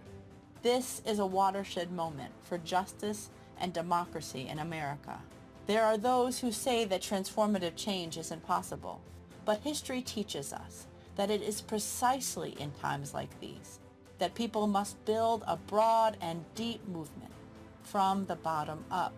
We must compel this nation to repent, to lament, and to see the realities that have been hidden for far too long.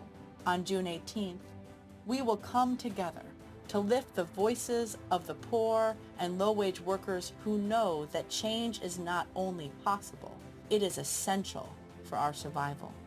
We will make the connections to show how systemic racism, poverty, ecological devastation, the denial of health care, the war economy, and the false moral narrative of religious nationalism and white supremacy are hurting us all. We will show the nation the faces of Americans who cannot afford to go back to normal. We will detail the policies that can move us toward a society that works for everyone. And we will pledge to go home and build power for transformative change in this year's election and for years to come. Because the question should have never been, how much will it cost to address poverty? The real question is, how much is it costing us not to? Somebody's been hurting our people. It's gone on far too long. And we won't be silent or unseen anymore. Join us in D.C. on June 18th. Build with us for a third reconstruction in America. Visit poorpeoplescampaign.org.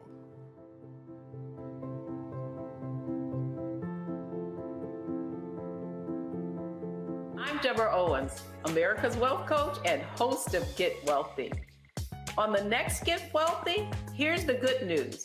Black women are the fastest growing segment of business owners. The not so good news, the average business by Black women is only earning revenues of $45,000 or less.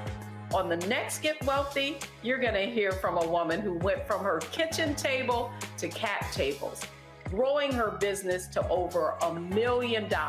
You should start a business because your product is needed in the world, not because you hate the person that you work with. If you hate your job and you hate your manager, go find a new job, a place that makes you feel comfortable.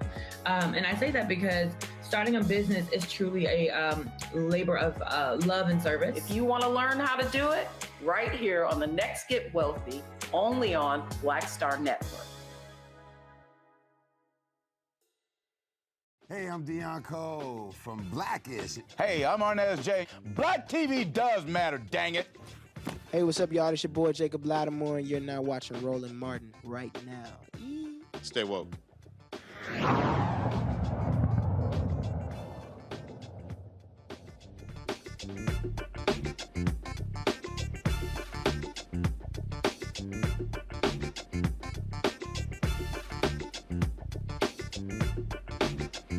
Folks, some breaking news out of North Carolina, where a decision has been, actually a settlement has been announced in the shooting death of Andrew Brown Jr. You might recall in April 2021, Andrew Brown Jr. Was pursued by a variety of sheriff's officers. This is the video that was actually released where they descended upon his home and rolled up on him, shot and killed him in his driveway there. This is actually the video from one of the cameras there where the police were there, on this truck, headed to the home. Several different police agencies. The family filed a $30 million federal civil rights lawsuit against the various police agencies, saying that the officers showed intentional and reckless disregard for his life. It took place in Pasquotank County, there in Elizabeth City. Again, they were trying to serve drug-related warrants at his particular home. And it was the DA, Andrew Womble, who chose not to actually pursue charges against the officers because, as he said, that Brown used his car as a deadly weapon. The family, though, they of course said it was absolutely unjustified what took place there. There were a number of protests that took place there in Elizabeth City. We covered a number of those protests with various activists, and so we were there on the ground covering those stories there. And so again, so many people had come out supporting this family, demanding accountability. Reverend Barbara and others. This is one of the news conferences where we were at with the family when they were actually shown the tape. These were some of the lawyers who were there there speaking as well. And so, again, there's a $3 million settlement in this case in the death of Andrew Brown Jr. Now let's go to Louisiana for other breaking news, where a couple of hours ago, a federal judge ruled the Louisiana legislature must redraw its recently approved congressional district maps to include another majority black district. Like the map used for the last decade, the new map included 5 of 6 U.S. congressional districts that lean heavily Republican, even though roughly 1/3 of Louisiana's population is black. Now, both the old and new maps have only one majority black district, including parts of New Orleans and Baton Rouge. Now, the judges, in the 150-page ruling, they took the time to lay out if there was indeed enough time to actually redraw these maps. This is a huge decision, Julian, because right now, Congressman Troy Carter is the only black member of Congress from Louisiana. By them ordering a second seat, if this is held up, this obviously helps Democrat chances of retaining control of the House. And what it also does is reminiscent of the decision that came out of Alabama, where the federal judges ruled there, although they were overruled, that Alabama deserved to have a second black congressional district because of the size of the black population. You know, when you look at Louisiana, Alabama, Mississippi, what you're looking at are large black enclaves that gerrymanderers have been able to sideline. And so this is an important decision, not only because it will buttress a Democratic majority or whatever it's going to be, it might be a majority in the House, but also because it amplifies the voices of those who have been the least and the left out. Louisiana, and I got Louisiana roots, you got that last name, Malveaux, we have Louisiana roots. We know that what has happened there is that you have attempted to squeeze all the black people into one district and then have pockets of them in smaller districts where they have no majorities. So the court is right here, but the question is whether with the Trump, and we have to call it the Trump Supreme Court, whether it will be further challenged and whether or not it will be upheld. It's important. There are no rights without voting rights, Roland, as you know. There are no rights without voting rights. And so whether we talk about economic rights or, even food rights, there are no rights, body autonomy, without voting rights. This is an important decision. And let me be real clear, folks, because the facts matter. This is not a majority-minority district. Go to my iPad. This is the judge's ruling. It says right here, the appropriate remedy in this context is a remedial congressional redistricting plan that includes an additional majority black congressional district. Majority black, Omakongo. And that's some beautiful breaking news. And to be quite honest, this actually ties into our very first segment tonight about pushing the Democrats, because these type of cases don't happen without people fighting. There's organizations like Eric Holder's organizations and other groups that are fighting these projects and these attempts by Republicans across the entire nation to do these particular projects. You know it better in Texas, better than anybody else. They are trying to do this. They think that we are not politically sophisticated enough to fight this fight, but we are here for it every single day, 24 hours a day. And so I'm very happy for that news. The first part of the segment, I'm glad that the Brown family reached this settlement. It's never going to bring him back. But, these are two stories that represent good news, and we have to continue to fight. We can never let up. And like Dr. Malveaux was saying, we know that this is going to go higher up in the courts, but we have to keep pushing and keep fighting to make sure that at every juncture, we are not just giving up our opportunities to be part of this democratic process without a fight. Now, Jeff, here's what's interesting, because normally when we're talking about these elections, normally we're talking about courts saying, hey, it's too late to make changes because the primaries have already started. Well, Louisiana is different. Their primaries are actually on election day. So they have what is called a top two primary. So the top two candidates, if they don't finish 50 plus 1, they advance to a December runoff. So with this being June, the courts are actually ordering the legislature, go back to my iPad, to enact a remedial plan on or before June 20th, 2022. What they say in here is that candidates can file until July 8th, and the qualifying period, again, set for July 20th through the 22nd, said this is unaffected. So the late primary of Louisiana actually helped the plaintiffs in this particular lawsuit.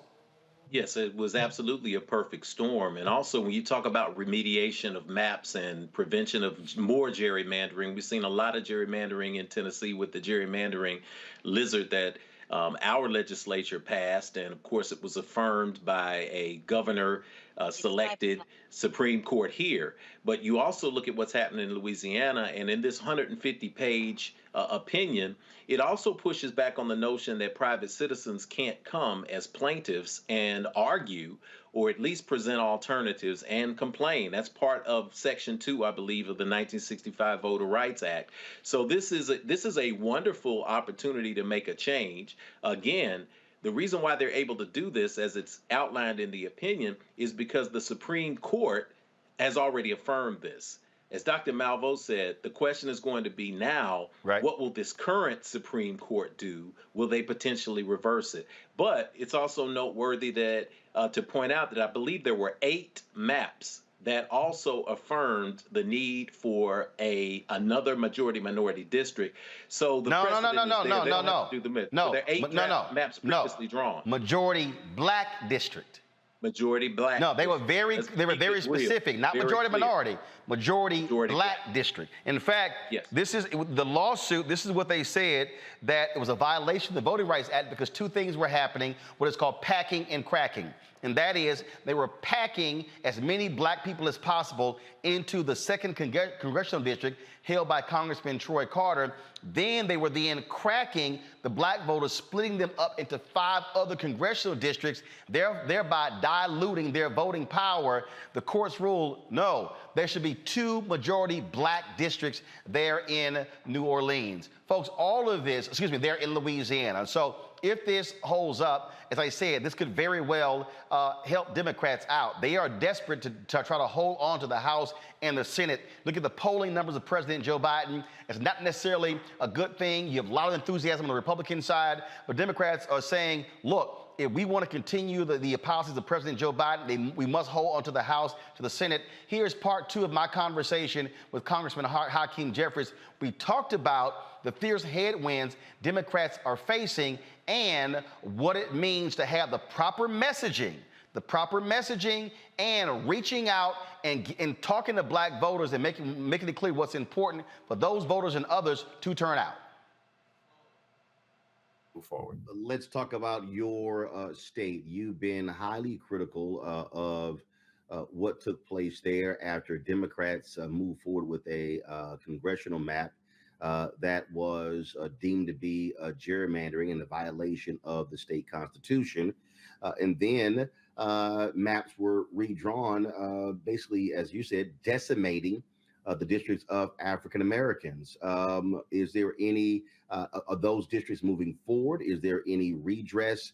And others are simply saying Democrats shot themselves in the foot by screwing over other Democrats, especially black Democrats.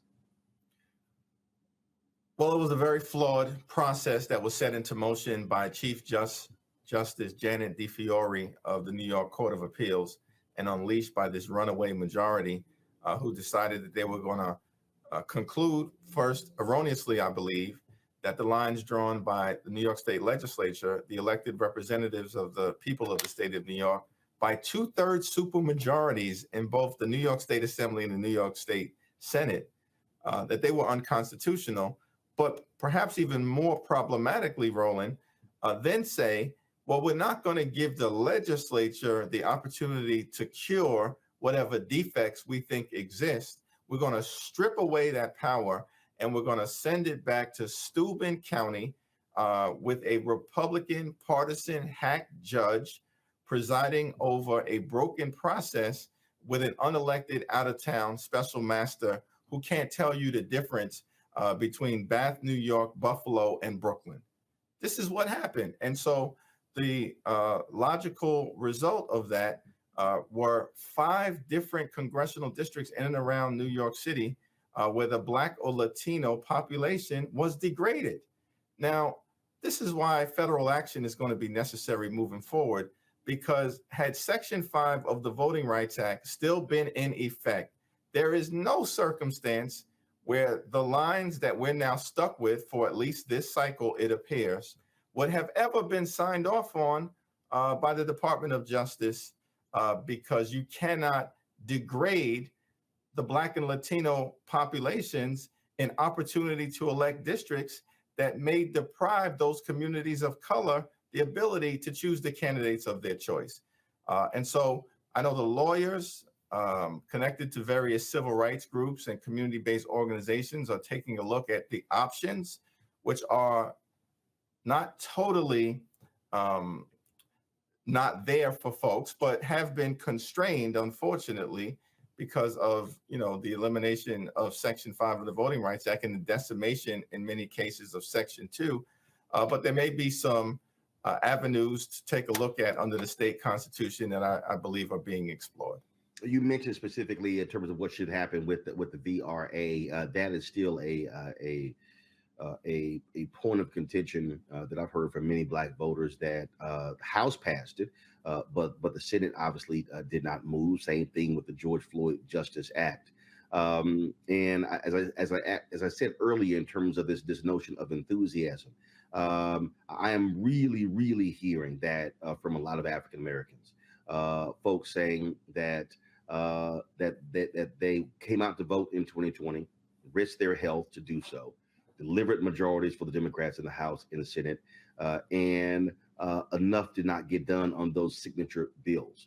And so what would you say to that person who's watching and listening, who right now is frustrated and who is not happy at all with how Democrats have performed, and that person is saying, I'm not interested in coming out to vote in November? What do you tell that person right now who is not happy with your party?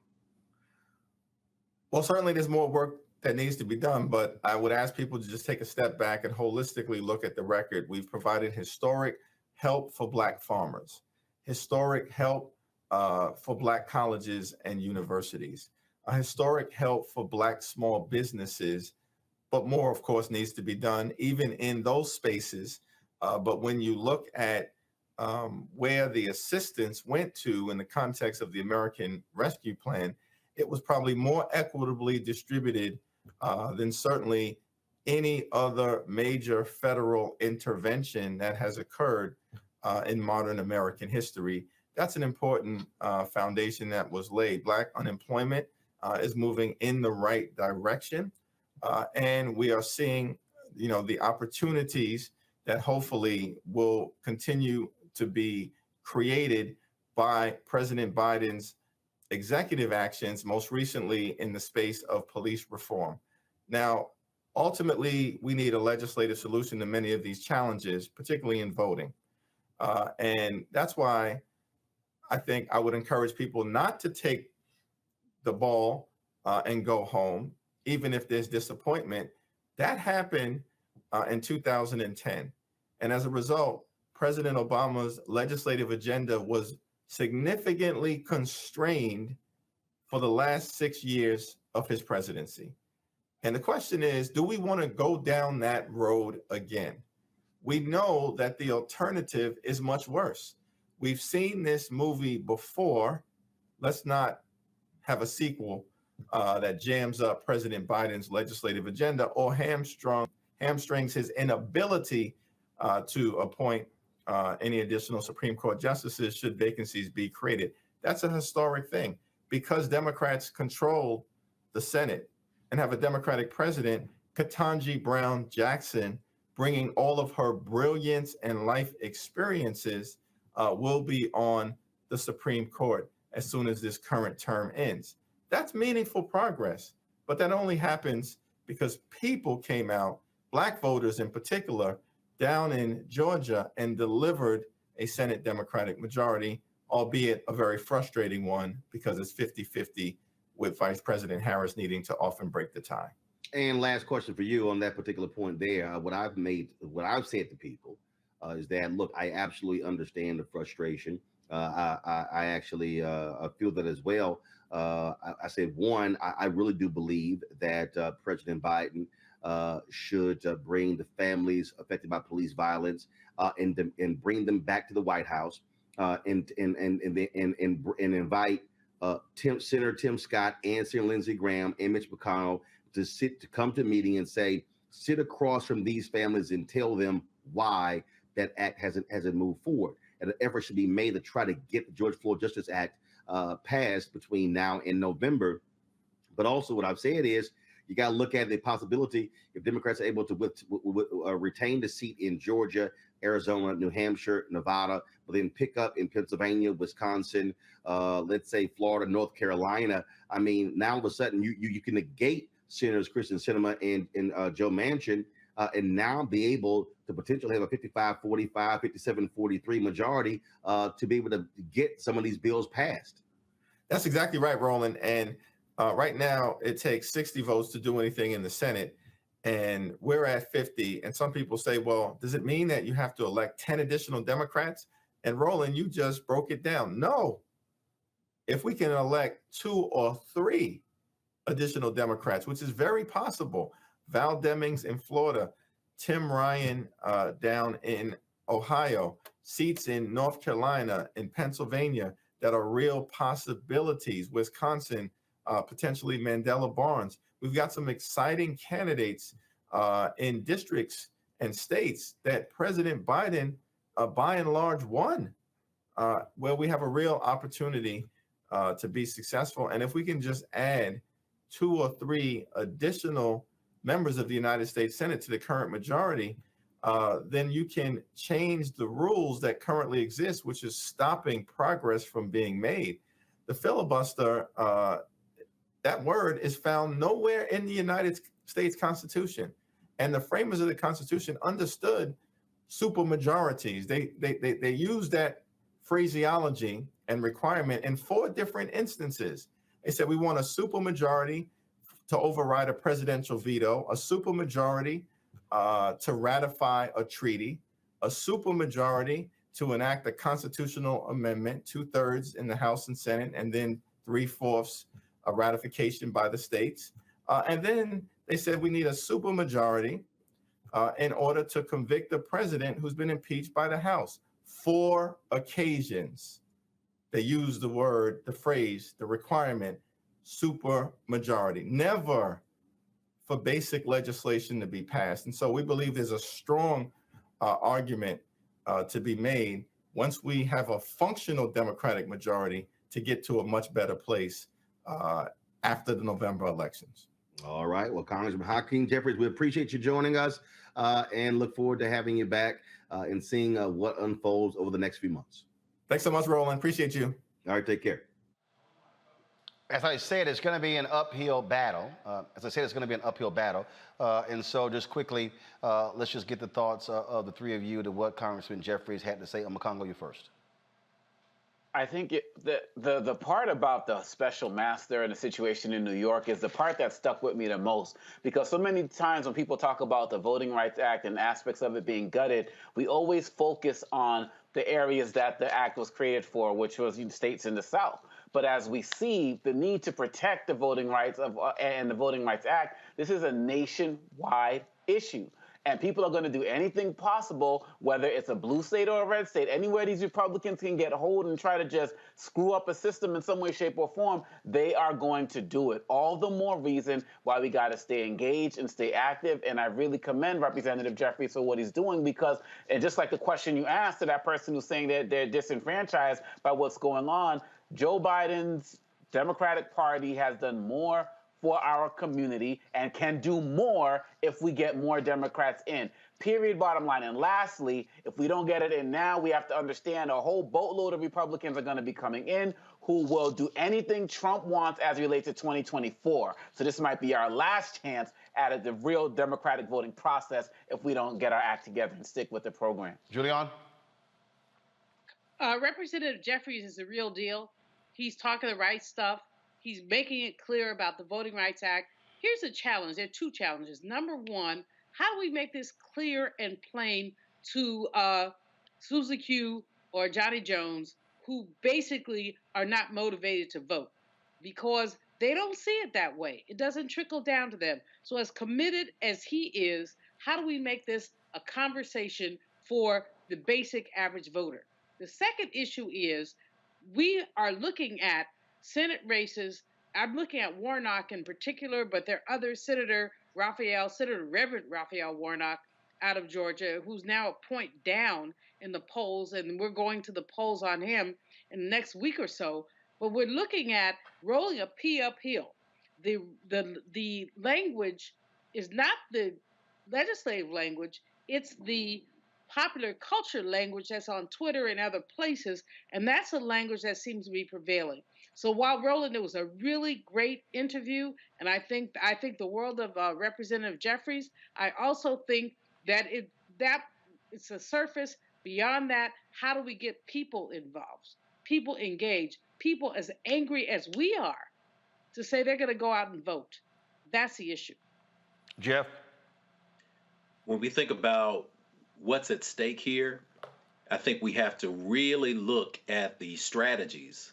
When we juxtapose the Democrats to the Republicans, I asked a Republican operative once, I said, man, what do you do to get people involved and vote? He said, listen, we have trained our people very carefully, very strategically. Vote Republican no matter what. You show up and vote no matter what. We don't care what the media says. We don't care what the other side says. You show up and you vote. They've created a nation of zealots, and if you don't think that that's the truth, all you have to do is watch one of those videos of Herschel Walker showing you how he invented a new dance in his living room, and you will say, how is this man up a point on Raphael Warnock? The Democrats now have to recognize that, as we've said all along on this show, messaging moves the masses. It's now time to deliver the message that came from De La Soul. Gun control means using both hands in my land because the stakes is high. You know, them stakes is high. All right, folks, that is it for us. We certainly appreciate all three of you being with us on Makongo, Julian, and Jeff. Thank you so very much. Also, for everyone tuned in as well. Hey, somebody actually commented, well, no, so what outfit I was wearing. This is actually one of the outfits that the president of Liberia introduced. And so, you know, former soccer star. So a bunch of the brothers there have been wearing these outfits. What do he call it? A propo? I think that's what he called it in the interview I did with him. And so actually had several outfits made for me.